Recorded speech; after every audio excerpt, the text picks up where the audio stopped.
Praise Lord. എൻ്റെ പ്രിയപ്പെട്ടവരെ,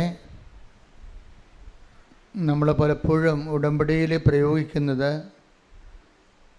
അനുഭവ ദൈവശാസ്ത്രമാണ്. ദൈവശാസ്ത്രത്തിൻ്റെ അനുഭവബന്ധിയായിട്ടുള്ള ആധ്യാത്മിക ശാസ്ത്രങ്ങൾ, ബൈബിൾ ശാസ്ത്രങ്ങൾ ഉപയോഗിക്കണം. അതിലേറ്റവും സമ്പൂർണമായ അനുഭവ ദൈവശാസ്ത്രം അടങ്ങിയിരിക്കുന്നത്, അനുദിന ജീവിതവുമായി ബന്ധപ്പെട്ടത് അടങ്ങിയിരിക്കുന്നത് ഉടമ്പടി പ്രതീകങ്ങളിലാണ്. ഉടമ്പടിയിൽ ഒത്തിരിയേറെ പ്രതീകങ്ങളുണ്ട്. നിങ്ങൾക്ക് അറിയാം, നിങ്ങൾ ഉടമ്പടി ചെയ്യാൻ വേണ്ടി അൾത്താറിലേക്ക് വരുമ്പോൾ 2 പ്രതീകങ്ങൾ കാണാം. ഒന്ന് മിനോറ വിളക്കും, രണ്ടാമത്തത് വാഗ്ദാന പേടകവും. വാഗ്ദാന പേടകത്തിൻ്റെ മധ്യത്തിലൂടെ ആ 2 കെരൂബുകൾ, മാലാഖമാരുടെ നടുക്കുള്ള സ്ഥലമാണ് ബൈബിളിലെ കൃപാശൂന്യമായ സ്ഥലം. അത് ദൈവത്തിൻ്റെ സ്ഥാനമെന്ന രീതിയിൽ കൃപയുടെ ആസന ഇരിപ്പിടം കൃപാസനം എന്ന് പറയും. എന്നിട്ട് പുറപ്പാടിൻ്റെ പുസ്തകം 25 ഞാൻ കൃപാസനത്തിൽ ഇരുന്നു കൊണ്ട് നിങ്ങളോട് സന്ദേശം നൽകും. ഇത് 89 ലഭിച്ച പ്രതീകങ്ങളാണ്. 89 അതിനുശേഷം ദൈവം ആ പ്രതീകങ്ങളുടെ കൂടെ പിന്നീട് ഉടമ്പടി കൂട്ടിച്ചേർത്ത് ഇപ്പോൾ ഒരു പൂർണ്ണരൂപമാക്കിയിരിക്കുകയാണ്. ഇതുകൊണ്ട് നിങ്ങൾക്ക് മനസ്സിലാക്കാം, ഇതിൻ്റെ ഓരോ കാര്യങ്ങളെയും കൃത്യമായി മനസ്സിലാക്കി ആണ് അതിൻ്റെ അകത്ത് നമ്മൾ ഇൻവെസ്റ്റ് ചെയ്യണമെന്നുണ്ടെങ്കിൽ ഉടമ്പടി നല്ല സ്കീമാണ്. പക്ഷേ മനുഷ്യരുടെ സ്വഭാവമായിട്ട് ഉടമ്പടി യോജിച്ച് പോകുന്നുണ്ടോ എന്ന് എനിക്കറിയത്തില്ല. മനുഷ്യരുടെ സ്വഭാവം അറിയാമല്ലോ, എല്ലാ ചിട്ടിയും കയറി എടുക്കും, എന്നിട്ട് 2 ഗഡുക്കൾ അടക്കും, എന്നിട്ട് ആ കാശം കൊണ്ട് തലയാൾ പോവും. അതാണല്ലോ മനുഷ്യരുടെ സ്വഭാവം. എല്ലാ ചിട്ടിയും കയറി പിടിക്കും. ആരെല്ലാം ചിട്ടി തുടങ്ങിയാലും ഒരു ആദ്യത്തെ ഗഡുക്കൾ കൊടുത്ത് ആ കാശും കിട്ടത്തില്ല, ചിട്ടി നമ്മൾ മുഴുവനാക്കുകയില്ല. ഇതാണ് മനുഷ്യരുടെ സ്വഭാവം. ഈ സ്വഭാവം കൊണ്ട് നിങ്ങൾ ഉടമ്പടിയിൽ വന്നു കഴിഞ്ഞാൽ അത് തന്നെ സംഭവിക്കും. എപ്പോഴും ഓർത്തേക്കണം. അപ്പോൾ ഈ കഴിഞ്ഞ ദിവസങ്ങളിൽ ഒരു ഓഫീസർ എന്നെ വിളിച്ച്, എൻ്റെ കുറച്ച് റിലേറ്റീവ്സ് ഇന്ന് ഉടമ്പടി എടുക്കാൻ വരുന്നുണ്ട്, അച്ഛനെ അവർക്ക് കാണാൻ പറ്റുമെന്ന് ചോദിച്ചു. അപ്പോൾ ഓഫീസർ എന്നെ കുറച്ച് സഹായിച്ചിട്ടുള്ളതാണ്. ഞാൻ സാറേ, സാംസ്കാരികം വേറെ, ആധ്യാത്മികം വേറെ. ഇവിടെ വരുമ്പോൾ നമ്മൾ തമ്മിലുള്ള ബന്ധങ്ങളൊന്നും ഇവിടെയില്ല. ഇവിടെ വരുമ്പോൾ ഉടമ്പടി കൈപൊള്ളണ പരിപാടിയാണ് എന്നവർ ആദ്യം പറഞ്ഞ് മനസ്സിലാക്കണം. ആദ്യം അതിൻ്റെ അകത്ത് നമ്മൾ ആദ്യം എന്നിട്ട് ദൈവം ചിന്തിക്കണത് നിങ്ങൾ ഇതിൽ സീരിയസ് ആണോ എന്നറിയാൻ വേണ്ടിയാണ്. കുറേ 0 അവേഴ്സ് ഉണ്ടാവും. 0 അവേഴ്സ് എന്ന് വെച്ച് കഴിഞ്ഞാൽ നോൺ റെസ്പോണ്ടിങ് ആയിട്ടുള്ള, നിങ്ങൾക്ക് ഭയങ്കര ഇപ്പം തന്നെ നടക്കുമെന്ന് പറഞ്ഞിട്ട് വരുന്ന കാര്യമാണ് ആയിരിക്കാം. പക്ഷേ ദൈവം നിങ്ങളുടെ ഈ പരവേശം കാണുമ്പോൾ തന്നെ ഒന്ന് ചവിട്ടിപ്പിടിക്കും. പക്ഷേ അവ ബുദ്ധിയുള്ളവരാണെങ്കിൽ ചവിട്ടിപ്പിടിക്കുമ്പോൾ തന്നെ ഒരുമാതിരിപ്പെട്ട ഈ ചുമ്മാ എടുത്ത് പരീക്ഷിക്കാൻ വന്ന ഉടമ്പടിയുടെ ഉപ്പ് നോക്കാൻ വന്ന ആൾക്കാർ അപ്പം തന്നെ വണ്ടി വിട്ട് പോയിക്കോളൂ. ദൈവം ഉദ്ദേശിക്കുന്നത് അതാണ്, ഞാനും ഉദ്ദേശിക്കുന്നത് അത് തന്നെ. എന്താ പ്രശ്നം വെച്ച് കഴിഞ്ഞാൽ, ദൈവത്തിൻ്റെ സ്വഭാവം അറിയണമല്ലോ. ഞാനിങ്ങനെ 4 വയസ്സ് മുതൽ കർത്താവിനെ കൂടെ നടക്കണതാണ്. ഇപ്പോൾ ഏറെക്കുറെയൊക്കെ എനിക്ക് ദൈവത്തിൻ്റെ സ്വഭാവം ബൈബിളിൽ നിന്നും അറിയാൻ പറ്റും, ആയിരങ്ങളുടെ അനുഭവങ്ങളിൽ നിന്ന് അറിയാൻ പറ്റും, എൻ്റെ സ്വന്തം അനുഭവത്തിൽ നിന്ന് അറിയാൻ പറ്റും. ഇപ്പോൾ ഏറ്റവും വലിയ കാര്യം ദൈവത്തെ അറിയുക തന്നെയാണ്. അല്ല, നിങ്ങൾക്കൊന്നൊരു ഇൻസിഡൻ്റ് ഉണ്ടായി, ഒരു ഈവൻസ് ഉണ്ടായി, അതിൻ്റെ വെളിച്ചത്തിൽ പെട്ടെന്ന് ദൈവത്തെ അറിയാമെന്ന് പറയുന്നത് നടക്കത്തില്ല. ഇതെന്ന് വെച്ച് കഴിഞ്ഞാൽ, അതുകൊണ്ടാണ് ഈ ബൈബിള് വായിക്കണം, ബൈബിള് വ്യാഖ്യാനിച്ച് കേൾക്കണമെന്നൊക്കെ പറയണത്. ബൈബിള് വ്യാഖ്യാനിച്ച് കേൾക്കണത് എന്തിനാണ്? ബൈബിളിലൂടെയാണ് ദൈവം ചരിത്രത്തിലൂടെ ഇടപെട്ടിരിക്കുന്നത്. ദൈവം ഓരോ കാലത്ത് ചരിത്രത്തിലൂടെ ഇടപെട്ടിട്ടുണ്ട്, ഓരോ വിഷയങ്ങൾക്കും. അങ്ങനെ ഇടപെട്ടപ്പോൾ ആ ദൈവത്തിൻ്റെ ഇടപെട്ടുന്ന രീതികൾ, ദൈവത്തിൻ്റെ പെരുമാറ്റ രീതികൾ, ഇപ്പോൾ നമുക്ക് ഏറെക്കുറെ നമുക്ക് ഇന്ന വിഷയത്തിൽ ഇന്ന ഉത്തരവായിരിക്കും ദൈവത്തിൻ്റെ ഭാഗത്ത് വരണം നമുക്കറിയാൻ പറ്റും. അതിപ്പോൾ നിങ്ങൾ ഞാൻ തലക്കൈ വെച്ചിരിക്കുമ്പോൾ ചില ആൾക്കാരോട് അപ്പം തന്നെ മെസ്സേജ് പറഞ്ഞു കൊടുത്തില്ലേ, ഓക്കെയാണോ? ചിലരോട് പറയും സാക്ഷ്യം പറയാൻ വരണം, ചിലർക്ക് ഡേറ്റ് പറഞ്ഞു കൊടുക്കും, ചിലരോട് ഒന്നും മിണ്ടത്തില്ല. എന്താ കാര്യം? ഒന്നും മിണ്ടാത്തതിൻ്റെ കാരണം എനിക്ക് മെസ്സേജ് കിട്ടാത്തത് കൊണ്ടാണ്. അതേസമയം തന്നെ അപ്പോഴെന്താ വെച്ചാൽ അതുകൊണ്ട് നിങ്ങളുടെ കേസ് നോട്ട് ഓക്കെ ആയിട്ടല്ല, ശരിക്കും നിങ്ങളുടെ നിന്ന് കർത്താവ് കുറച്ചുകൂടി പ്രതീക്ഷിക്കുന്നുണ്ട്. ഞാൻ ഒന്നും മിണ്ടാതെ വിടുന്ന ആൾക്കാരാണ് ഏറ്റവും നല്ല ആൾക്കാർ. എൻ്റെ ഒരു അനുഭവത്തിൽ ഞാനൊന്നും മിണ്ടാതെ വിടുന്ന വെച്ച് കഴിഞ്ഞാൽ അവരെക്കുറിച്ച് അവരുടെ ഇൻവെസ്റ്റ്മെൻറ്റിൽ ദൈവം തൃപ്തനാണ്, പ്രത്യേകിച്ച് മെസ്സേജൊന്നുമില്ല, ആ മരുന്ന് തന്നെ കഴിക്കാൻ പറയും. ആ മരുന്ന് തന്നെ കഴിക്കാൻ പറയും. അപ്പോൾ അതുകൊണ്ടാണ് മിണ്ടാതെ പോണത്. ചിലരോട് പറയും നിനക്ക് ഇപ്പോൾ ഞാനൊരു ഇൻസെൻറ്റീവ് തന്നില്ലെങ്കിൽ നീ ഇതിനാലെ ഉടമ്പടി ഉഴപ്പിപ്പോവും. പക്ഷേ നിൻ്റെ പഴയകാല ചരിത്രമൊക്കെ നോക്കുമ്പോൾ ഫയൽ കുഴപ്പമില്ലാത്തതാണ്. നിൻ്റെ പ്രത്യേക സാഹചര്യത്തിൽ കുറച്ച് ഫ്ലക്ച്വേഷൻസൊക്കെ ഉണ്ടായിട്ടുണ്ടെങ്കിലും അതുകൊണ്ട് ഈ വിഷയത്തിൽ ഞാൻ ഹെൽപ്പ് ചെയ്യാവുന്ന കാര്യം ദൈവം ആദ്യമേ തന്നെ ഒരു പ്രൊവിഷൻ വെച്ചിട്ടുണ്ട്. എന്താ പ്രൊവിഷൻ? ഉടമ്പടിയുടെ പ്രൊവിഷൻ എന്ന് പറഞ്ഞാൽ ഭയങ്കര സൂപ്പറാണേ. എന്നുവെച്ചാൽ നമുക്ക് 0 മെറിറ്റ്സിൽ ഇതിനകത്ത് ഇൻവെസ്റ്റ് ചെയ്യാൻ പറ്റുമെന്നുള്ളതാണ്. അപ്പം നമുക്ക് ഒരു ദൈവതിരുസന്നിധിയിൽ യാതൊരു ക്രെഡിറ്റുമില്ല. എന്നുവെച്ചാൽ നമുക്കൊരു കഴിവില്ല. ദൈവതിരുസന്നിധിയിൽ നമുക്കൊരു ക്ലെയിം പറയാൻ വേണ്ടി, ഒരു അവകാശം പറയാൻ വേണ്ടി നമ്മുടെ കയ്യിൽ ഒന്നുമില്ല. കുറച്ച് പാപങ്ങളല്ലെന്നും അല്ലാതെ ഒന്നുമില്ല. പക്ഷെ പാപങ്ങൾ ആണ് ഉള്ളെങ്കിലും അത് ബുദ്ധിയുള്ള ആൾക്കാർക്ക് പാപങ്ങൾ ഒരു ക്ലെയിമായിട്ട് വരുന്നുണ്ട്. ബുദ്ധി വേണം. നിങ്ങൾക്ക് പാപം വേറെ ഒന്നും ക്ലെയിമില്ല, പാപങ്ങളെ ഉള്ളെങ്കിൽ നിങ്ങൾക്ക് ബുദ്ധി ഉണ്ടെങ്കിൽ അതൊരു ക്ലെയിമായിട്ട് അവകാശമായിട്ട് വരും. എന്താ കാര്യം? ബുദ്ധി ഉണ്ടെങ്കിൽ പശ്ചാത്തപിക്കാൻ പറ്റും. ബുദ്ധി ഇല്ലാത്തവർ ഒരിക്കലും പശ്ചാത്തപിക്കത്തില്ല. അത് തന്നെ ചെയ്തുകൊണ്ടിരിക്കും. അടി പാഴ്സൽ വാങ്ങിച്ചുകൊണ്ട് പോവുകയും ചെയ്യും. ബുദ്ധിയുള്ളവർ മനസ്സിലാകും ദൈവത്തിൻ്റെ അടുത്താണ് വന്നിരിക്കുന്നത്, നമ്മുടേതായിട്ട് നമ്മുടെ കയ്യിലൊന്നുമില്ല, ഉള്ളത് ഈ പാപങ്ങൾ മാത്രമാണെന്ന് പറഞ്ഞു കഴിഞ്ഞാൽ പരിശുദ്ധാത്മാവ് വിവേചനം കൊടുത്തിട്ട് അവനോട് പറയും നീ ഈ പാപം വെച്ചുകൊണ്ട് നിന്നെ രക്ഷപ്പെടാൻ സാധ്യതയുണ്ടെന്ന് പറയും. നിൻ്റെ ഈ പാപ കൂമ്പാരം വെച്ചുകൊണ്ട് തന്നെ രക്ഷപ്പെടാൻ സാധ്യതയുണ്ട്. എന്താ കാര്യം? ഇതിൽ പശ്ചാത്താപത്തിൻ്റെ പാപത്തിൻ്റെ പ്രൊവിഷൻ ഉണ്ടെന്ന് പറയും. അത് പരിശുദ്ധാത്മാവ് പറഞ്ഞുതരാം. അപ്പോൾ പശ്ചാത്താപം എന്ന് പറയും ഇപ്പം ഈ പാപത്തെക്കുറിച്ചൊന്നും മോങ്ങിക്കളിക്കണമല്ലേ. അത്ര മോങ്ങൽ കുറേ കണ്ടിട്ടുള്ളതാണ് ദൈവം. അതൊന്നും വിലപ്പോകത്തില്ല. മോങ്ങലെന്ന് പറയുമ്പോൾ ഒരു 1.5 മോങ്ങലായിരിക്കണം. എന്താ കാര്യം? ഈ ചാപ്റ്റർ നീ ക്ലോസ് ചെയ്തിരിക്കണമെന്ന് പറയണം. ഈ പാപത്തിൻ്റെ ചാപ്റ്റർ ഞാൻ നിന്നെ അറിഞ്ഞ് നിൻ്റെ കൂടെ ജീവിക്കാൻ വേണ്ടി ഞാനിത് ക്ലോസ് ചെയ്യണമെന്ന് പറയണം. അക്കൗണ്ട് ക്ലോസ് ചെയ്യണമെന്ന് പറഞ്ഞ് അത് സത്യസന്ധമാണെങ്കിൽ ഇന്ന് ഇവിടെ വെച്ച് കർത്താവ് നിന്നെ ബ്ലെസ് ചെയ്യും. കാര്യം എന്താ കഴിഞ്ഞാൽ നീ പാപത്തിൻ്റെ അക്കൗണ്ട് ക്ലോസ് ചെയ്യും എന്നുള്ളത് ദൈവത്തിന് അറിയാം. അതാണ് വിഷയം. അല്ല നാളെ സംഭവിക്കാൻ പോണതല്ല. നാളെ സംഭവിക്കാൻ പോണത് ഇന്നെന്ന പോലെ ദൈവത്തിന് അറിയാം. അപ്പം നീ പാപം വെച്ചാണ് ഇതിൻ്റെ ഒരു ഇൻവെസ്റ്റ്മെൻറ്റ് ഒരു നിക്ഷേപം ഇറക്കണമെന്ന് വിചാരിച്ചോ? അതിൽ നീ എന്താ പറയാനുള്ളത്? കർത്താവ് പറഞ്ഞിട്ടുള്ള കാര്യങ്ങൾ എന്താണ്? മേലിൽ പാപം ചെയ്യരുത്. അതാണ് പശ്ചാത്താപം എന്നാണ്. വെറുതെ അല്ല, വെറുതെ മോങ്ങിക്കണിക്കണമല്ല. അതിൻ്റെ അകത്ത് കാര്യമുണ്ട്. Take the bed of God. മേലിൽ പാപം ചെയ്യരുത്. ശ്രദ്ധിക്കട്ടെ. ഹല്ലേലൂയ ഹല്ലേലൂയ ഹല്ലേലൂയ ഹല്ലേലൂയ ഹല്ലേലൂയ. യേശുവേ നന്ദി. ഹല്ലേലൂയ ഹല്ലേലൂയ. യേശുവേ ആരാധന ആരാധന ആരാധന. യേശുവേ നന്ദി. ഹല്ലേലൂയ ഹല്ലേലൂയ ഹല്ലേലൂയ. യേശുവേ നന്ദി. ഹല്ലേലൂയ ഹല്ലേലൂയ ഹല്ലേലൂയ. യേശുവേ ആരാധന ആരാധന ആരാധന. ഹല്ലേലൂയ ഹല്ലേലൂയ ഹല്ലേലൂയ ഹല്ലേലൂയ. യോഹന്നാൻ 5:14. യോഹന്നാൻ 5:14. പിന്നീട് യേശു ദേവാലയത്തിൽ വെച്ച് അവനെ കണ്ടപ്പോൾ പറഞ്ഞു ഇതാ നീ സൗഖ്യം പ്രാപിച്ചിരിക്കുന്നു, കൂടുതൽ മോശമായതൊന്നും സംഭവിക്കാതിരിക്കാൻ മേലിൽ പാപം ചെയ്യരുത്. ആരോട് ഐശ്വര്യ പറയണത്? ശ്രുതികട്ടെ. ഹല്ലേലൂയ ഹല്ലേലൂയ ഹല്ലേലൂയ. യേശുവേ നന്ദി. ഹല്ലേലൂയ ഹല്ലേലൂയ ഹല്ലേലൂയ ഹല്ലേലൂയ ഹല്ലേലൂയ. യേശുവേ സ്തുതി. ഹല്ലേലൂയ ഹല്ലേലൂയ ഹല്ലേലൂയ. ആരോടാ പറയണത്? 38 വർഷമായി രോഗിയായിരുന്ന ഒരുവൻ അവിടെ ഉണ്ടായിരുന്നു. യോഹന്നാന്റെ 5-ാം അധ്യായം. 38 വർഷമായിട്ട് ബെത്സേദ കടവിലെ രോഗിയായി കിടന്നിരുന്ന മനുഷ്യനെ, അവൻ 0 മെറിറ്റിൽ കിടക്കുന്ന ആളാണ്. ആ ഭാഗം ഒന്ന് വായിച്ച്. ശ്രുതികട്ടെ ഹല്ലേലൂയ. ഹല്ലേലൂയ ഹല്ലേലൂയ ഹല്ലേലൂയ ഹല്ലേലൂയ. യോഹന്നാന്റെ സുവിശേഷം 5-ാം അധ്യായം 1 മുതലുള്ള തിരുവചനങ്ങൾ.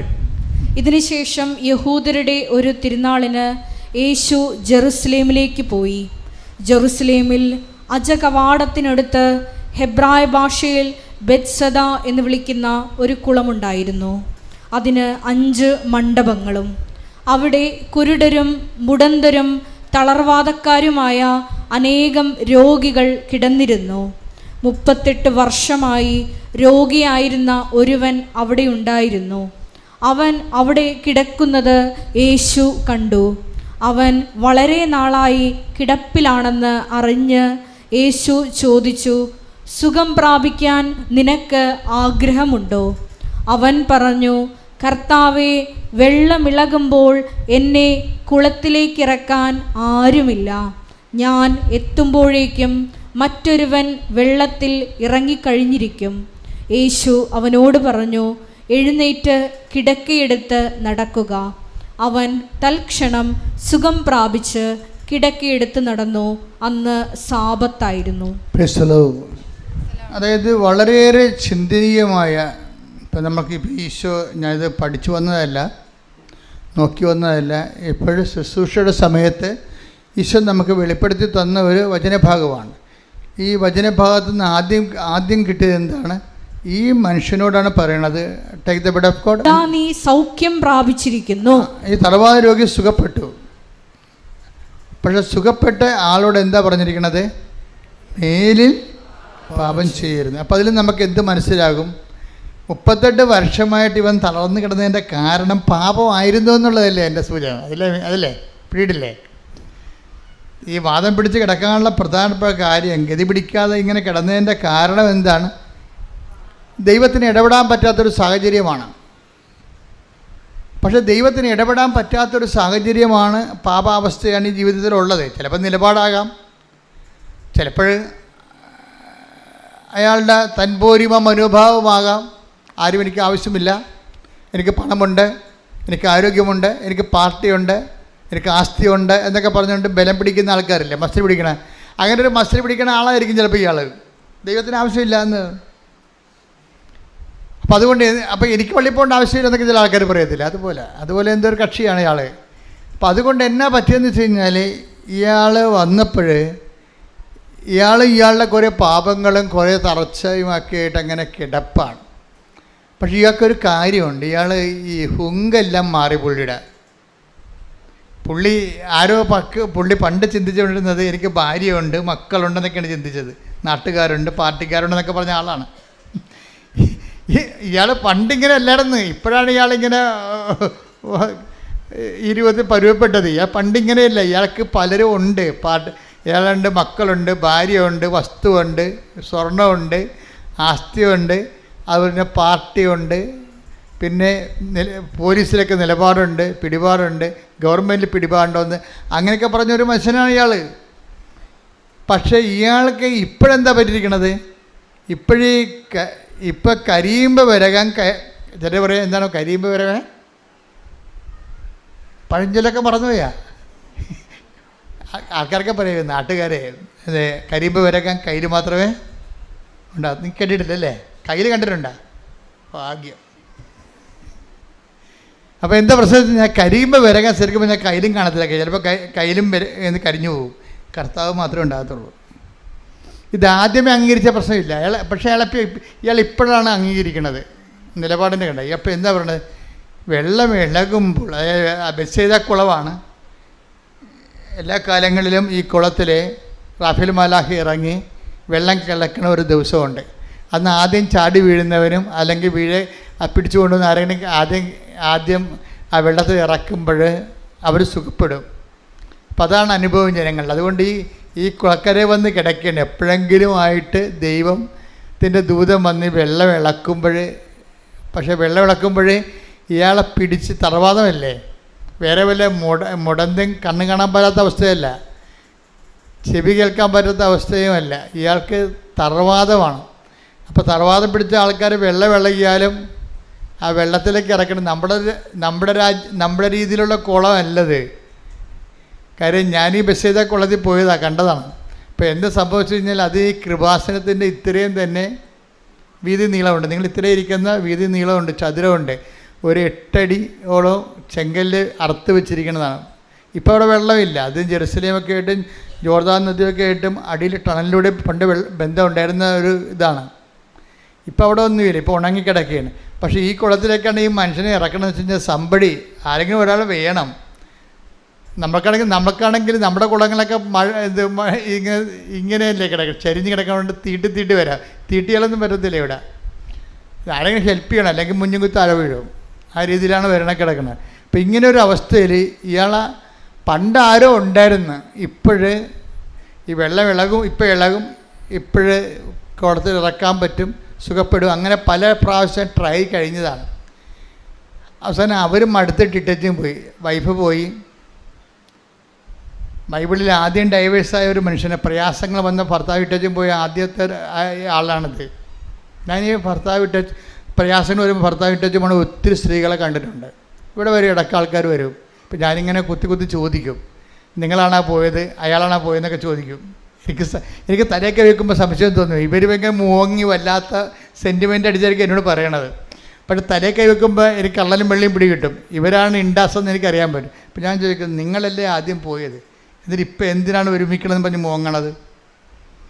ഇപ്പം ഇവർ കാര്യം വെച്ചാൽ അതായത് ഇവർ പണ്ട് ഇതുപോലെ ദാഠ്യം പിടിച്ച് പോയ ആളാണ്. പലരെയും കണ്ടാണ് പോയത്. അപ്പനും അമ്മയും ഉണ്ടായിരുന്നു പോണ കാലത്ത്.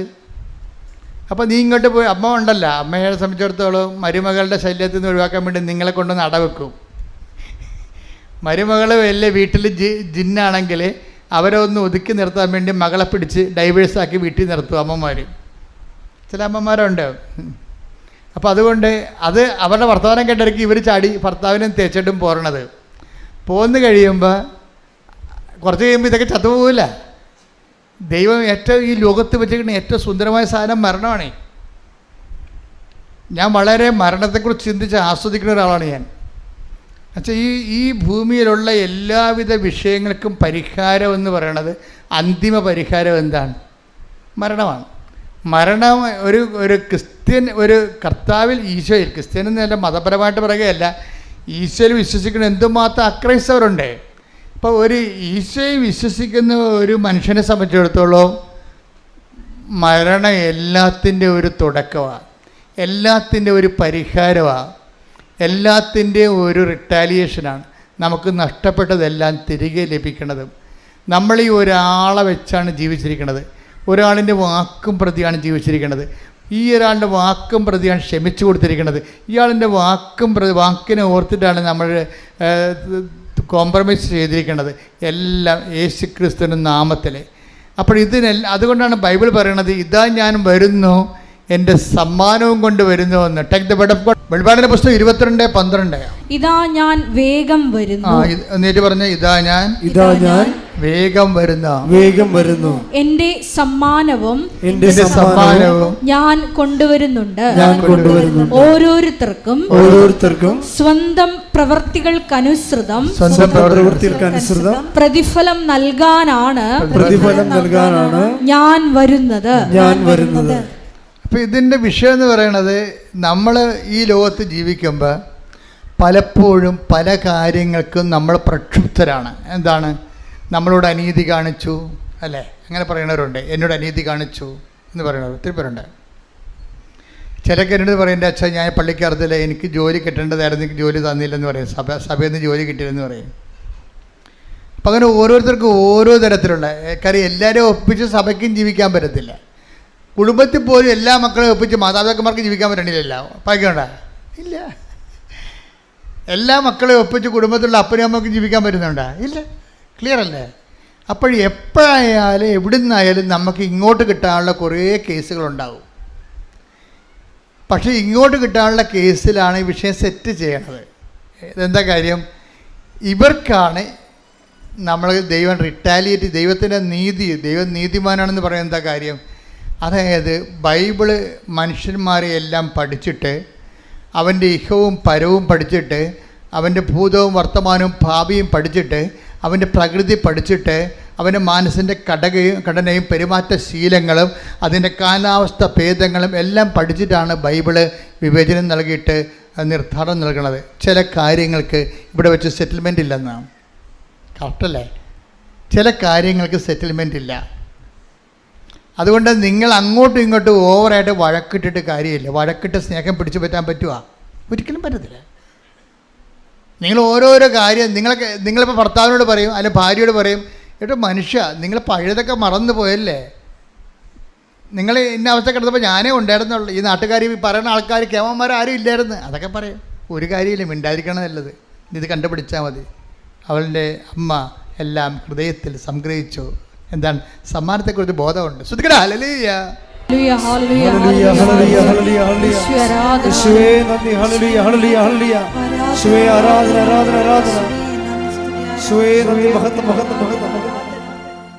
ഈശോയുടെ അമ്മ ഈ വിഷയത്തെക്കുറിച്ച് നല്ല ജ്ഞാനമുണ്ട്. അതുകൊണ്ടാണ് പല വിഷയങ്ങൾക്കും ഈശോയുമായിട്ടുള്ള ഇഷ്യൂസ് ഉണ്ടാകുമ്പോഴും അമ്മ എന്തു ചെയ്യും? ഹൃദയത്തിൽ സംഗ്രഹിച്ച് കളയും. എന്ന് വെച്ച് കഴിഞ്ഞാൽ അതിനെക്കുറിച്ച് ഇഷ്യൂ ഡെവലപ്പ് ചെയ്തെടുക്കത്തില്ല. എന്താ കാര്യം? ഇതിനെല്ലാം അപ്പായുടെ പേരിൽ അന്ന് പറഞ്ഞതാണ്. എന്താ പറഞ്ഞത്? ഇതാ കർത്താവിൻ്റെ ദാസി എന്ന് പറഞ്ഞു. തെരുവാർത്താവനായിപ്പോയി. ഇതാ കർത്താവിൻ്റെ ദാസി, നിൻ്റെ വചനം പോലെ എന്നിൽ നിറവേറട്ടെ. അത് തന്നെയാണ് ഉടമ്പടി. അതിന്നാണ് ഉടമ്പടി വരണത്. അവൻ പറയണത് പോലെ ചെയ്യുക എന്ന് പറയണതും നിൻ്റെ വചനം പോലെ നിറവേറട്ടെ എന്ന്. അതുകൊണ്ടാണ് നമ്മളിത് മരിയൻ ഉടമ്പടി എന്ന് വിളിക്കണത്. എന്താണ്? അമ്മയുടെ നിലപാട്, വിഷയങ്ങളോട് ഒരു മരിയൻ നേച്ചറ്, മരിയൻ പെരുമാറ്റ ശൈലി, ഒരു ജീവിത സമീപനമായി സ്വീകരിക്കുന്നവരാണ് ഉടമ്പടി എടുക്കുന്നവർ. കുറേ വിഷയങ്ങളുണ്ടാകും നമ്മുടെ ജീവിതത്തിൽ. പല വിഷയങ്ങൾക്ക് ഉത്തരം ചിലതിന് കാത്തിരിക്കേണ്ടി വരും. നമ്മൾ കർത്താവ് കാത്തിരിക്കുക എന്ന വാക്ക് ഒത്തിരി പ്രാവശ്യം ഉപയോഗിച്ചതാണ്. ചില വിഷയങ്ങൾക്ക് കാത്തിരിക്കേണ്ടി വരും. അതുകൊണ്ട് ധൃതി ഉണ്ടാകരുത്. ദൈവവുമായിട്ടുള്ള റിലേഷൻസിൽ എപ്പോഴും ധൃതി കുറഞ്ഞിരിക്കണം. ധൃതി, പരവേശം, കമ്പാരിസൺ, ഇതെല്ലാം ഉടമ്പടിയിൽ നമ്മൾ ഡിസ്കസ് ചെയ്യുന്ന വിഷയങ്ങളാണ്. മറ്റുള്ളവരുടെ പാത്രത്തിട്ട് നോക്കി അവർക്കത് കിട്ടി, ഇത് കിട്ടി, ഞാൻ ദൈവത്തോട് വർഷങ്ങളായിട്ട് നടക്കുന്നതാണ്, എന്നിട്ട് എനിക്കൊന്നും കിട്ടിയില്ല, ഞാൻ അവിടെ മുമ്പ് ചെറുതായി, കൊച്ചായി. ഇതിനൊക്കെ ദൈവം അഹങ്കാരികളെന്ന് പറയും. അഹങ്കാരി അത് ദൈവമായിട്ട് ഇടപെടുമ്പോൾ എപ്പോഴും ഇത് കമ്പാരിസൺ കുറക്കണം. ഒരിക്കലും ഒരു വ്യക്തിയുമായിട്ടും അത് കുറക്കണമെന്ന് ഞാൻ പറഞ്ഞാൽ നിങ്ങൾക്ക് കുറക്കാൻ പറ്റത്തില്ല. കാര്യം നിങ്ങളുടെ അസ്ഥിക്ക് പിടിച്ചിരിക്കുന്ന സാധനമാണ് അഹങ്കാരം എന്നുള്ളത്. ഞാൻ ഒത്തിരി അഹങ്കാരിയെ ട്രീറ്റ് ചെയ്തിട്ടുണ്ട്, പക്ഷെ പരാജയപ്പെട്ടിട്ടുണ്ട്. ദൈവം എന്നെങ്കിലും അവർക്കൊരു അഭിഷേകം കൊടുക്കണവരെ അവർ അഹങ്കാരത്തെ തുടരുന്ന ഞാൻ കണ്ടിട്ടുണ്ട്. ദൈവം ആന്തരിക ബോധ്യമാണ്. എളിമയെന്ന് പറയണത് ഒരു readymade, ready to eat instant breakfast പോലെ നമുക്ക് കിട്ടുന്ന സംഭവമല്ല. പരിശുദ്ധാത്മാവ് നിറയുമ്പോൾ ഒരു വ്യക്തിയുടെ ആന്തരിക മേഖലകളെ ദൈവം ഏറ്റെടുക്കും. അപ്പോഴാണ് പഴയതെല്ലാം കടന്നു പോണതും പുതിയത് വരണതും പുതിയ മനുഷ്യനാകണതും. ഉടമ്പടി പലപ്പോഴും നമ്മൾ ശ്രദ്ധിക്കേണ്ടത്, ഉടമ്പടിയിലെ നിയോഗമെന്ന് പറയണത് ശരിക്കും പറഞ്ഞാൽ ഭൗതിക നിയോഗം അതിലുണ്ട്, ഇല്ലെന്നല്ല. പക്ഷേ അതുപോലെ തന്നെയുണ്ട് ആധ്യാത്മിക നിയോഗം. സമ്പൂർണ്ണ ഉടമ്പടിയുടെ ഒരു പ്രയോക്താവാകണമെങ്കിൽ ഇപ്പോൾ ആധ്യാത്മിക നിയോഗം കൂടി. ആധ്യാത്മിക നിയോഗം എന്ന് പറയുന്നത് പരിശുദ്ധാത്മാവിന് നമ്മളിൽ ശാന്തമായിട്ട് പ്രവർത്തിക്കാൻ പറ്റിയ. പരിശുദ്ധാത്മാവിൻ്റെ പ്രത്യേകത എന്ന് പറഞ്ഞാൽ ഇടിച്ചു തള്ളി കയറി ബലപ്രയോഗം നടക്കത്തില്ല. മറിച്ച് ശാന്തതയുടെ ആത്മാവും അതുപോലെ തന്നെ സംയമനത്തിൻ്റെ ആത്മാവാണ്. അത് വെയിറ്റ് ചെയ്ത് നമ്മൾ പരുവപ്പെടുന്നവരെ പരിശുദ്ധാത്മാവ് പുറത്ത് നിൽക്കും. അല്ലെങ്കിൽ അതിൻ്റെ പുൾസിങ് ആയിട്ടുള്ള പ്രവർത്തനങ്ങളിലേക്ക് വരത്തില്ല. പരിശുദ്ധാത്മാവിന് പലതരത്തിലുള്ള ഘടകപ്രവർത്തനങ്ങളുണ്ട്. ഇപ്പോൾ നമ്മൾക്കായി അനുഭവിക്കണമെന്നൊക്കെ പറയുന്നത് അതിൻ്റെ ABCD പ്രൈമറി ആയിട്ടുള്ള ഇടപെടലുകളാണ് പരിശുദ്ധാത്മാവിൽ നമ്മൾ അനുഭവിക്കുന്നത്. പരിശുദ്ധാത്മാവിൻ്റെ ഹൈസ്കൂളിംഗ് ഉണ്ട്, അതുപോലെ പരിശുദ്ധാത്മാവിൻ്റെ കോളേജിംഗ് ഉണ്ട്, പിന്നെ പ്രൊഫഷണൽ കോളേജിംഗ് ഉണ്ട്, സെക്ഷൻസിങ് വ്യത്യാസമുണ്ട് പരിശുദ്ധാത്മാവിൻ്റെ. അപ്പോൾ ഇപ്പോൾ നമ്മൾ ഓരോ സമയവും ദൈവത്തിന് വേണ്ടി ദൈവത്തിൻ്റെ തിരുമനസ്സിനെ സന്തോഷിക്കുന്ന അനുസരിച്ച് ദൈവത്തിൻ്റെ സമർപ്പിക്കുമ്പോൾ സന്തോഷം ഉണ്ടാകും. സമർപ്പിക്കുമ്പോഴേ സന്തോഷം ഉണ്ടാകണം. കാര്യം സമർപ്പിപ്പോൾ ഒരു കുഞ്ഞിനെ നിങ്ങളുടെ ഒരു കുഞ്ഞിനെ ഇപ്പോൾ നിങ്ങൾ ഗർഭിണിയാണ്, കുഞ്ഞിന് ഹൃദയത്തിന് ഹോളുണ്ടെന്ന് ഡോക്ടർ പറയുന്നു, ഓട്ടിസം ഉണ്ടെന്ന് ഡോക്ടർ പറയുന്നു. അപ്പോൾ ഒന്നേ ടെർമിനേറ്റ് ചെയ്ത് കളയണമെന്ന് ഡോക്ടർ പറയും ചിലപ്പോൾ. അപ്പോൾ നിങ്ങൾ വന്ന് എന്നോട് ചോദിക്കും ടെർമിനേറ്റ് ചെയ്യണോ വേണ്ടിയെന്ന്. അപ്പോൾ കർത്താവ് എനിക്ക് തന്നൊരു മെസ്സേജ് അനുസരിച്ച് ഞാൻ നിങ്ങളോട് സംസാരിക്കും. ആ 90% ടെർമിനേറ്റ് ചെയ്യുന്നത് കളയേണ്ടെന്നേക്കെ പറയത്തുള്ളൂ. അപ്പോൾ റിസ്ക് എല്ലാം എൻ്റെതും നിങ്ങളുടേതും ആകും. കാര്യം എന്നിലൂടെയാണല്ലോ കർത്താവ് അത് പറഞ്ഞിരിക്കുന്നത്. നിങ്ങൾക്കും ആ റിസ്ക് ഉണ്ടാകും. അപ്പോൾ ഞാൻ ചോദിക്കും, ഈ റിസ്ക് എടുക്കാൻ നിങ്ങൾ തയ്യാറാണോ? കാര്യം എന്താണ്, ഇവരുടെ വയറ്റിലെ കുഞ്ഞ് ഓട്ടിസത്തിൻ്റെ കുഞ്ഞാണെന്ന് മെഡിക്കൽ സയൻസ് പറയുകയാണ്. അപ്പം മെഡിക്കൽ സയൻസാണ് അന്തിമ വാക്കെന്ന് ധരിക്കുന്നവർക്ക് ആ മെഡിക്കൽ സയൻസിൻ്റെ ആയിട്ടുള്ള ഫലങ്ങളാണ് ഉള്ളത്. മെഡിക്കൽ സയൻസ് അല്ല അന്തിമ വാക്ക്, കർത്താവിൻ്റെ വചനമാണ് അന്തിമ വാക്കെന്ന് പറഞ്ഞിരിക്കുന്നവർക്ക് കർത്താവിൻ്റെ വചനത്തിൻ്റെ ഫലമാണുള്ളത്. അതാണ് ബൈബിളിൻ്റെ ഒരു രീതി. അതാണ് പ്രവാചകനെന്ന് വിളിക്കുന്നവർക്ക് പ്രവാചകൻ്റെ പ്രതിഫലം. സ്തുതിക്കട്ടെ. ഹല്ലേലൂയ, ഹല്ലേലൂയ, ഹല്ലേലൂയ, ഹല്ലേലൂയ. യേശുവേ നന്ദി. ഹല്ലേലൂയ, ഹല്ലേലൂയ, ഹല്ലേലൂയ, ഹല്ലേലൂയ, ഹല്ലേലൂയ. യേശുവേ സ്തുതി. ഹല്ലേലൂയ.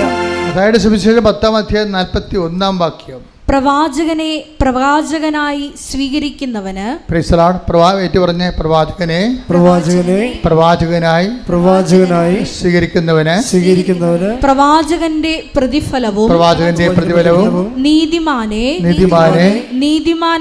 സ്വീകരിക്കുന്നവന് നീതിമാന്റെ പ്രതിഫലവും ലഭിക്കുന്നു. അതായത് പ്രവാചകനെ നീതിമാനായിട്ട് കണക്കാക്കുന്നവന് പ്രവാചകന്റെ പ്രതിഫലം ലഭിക്കത്തില്ല.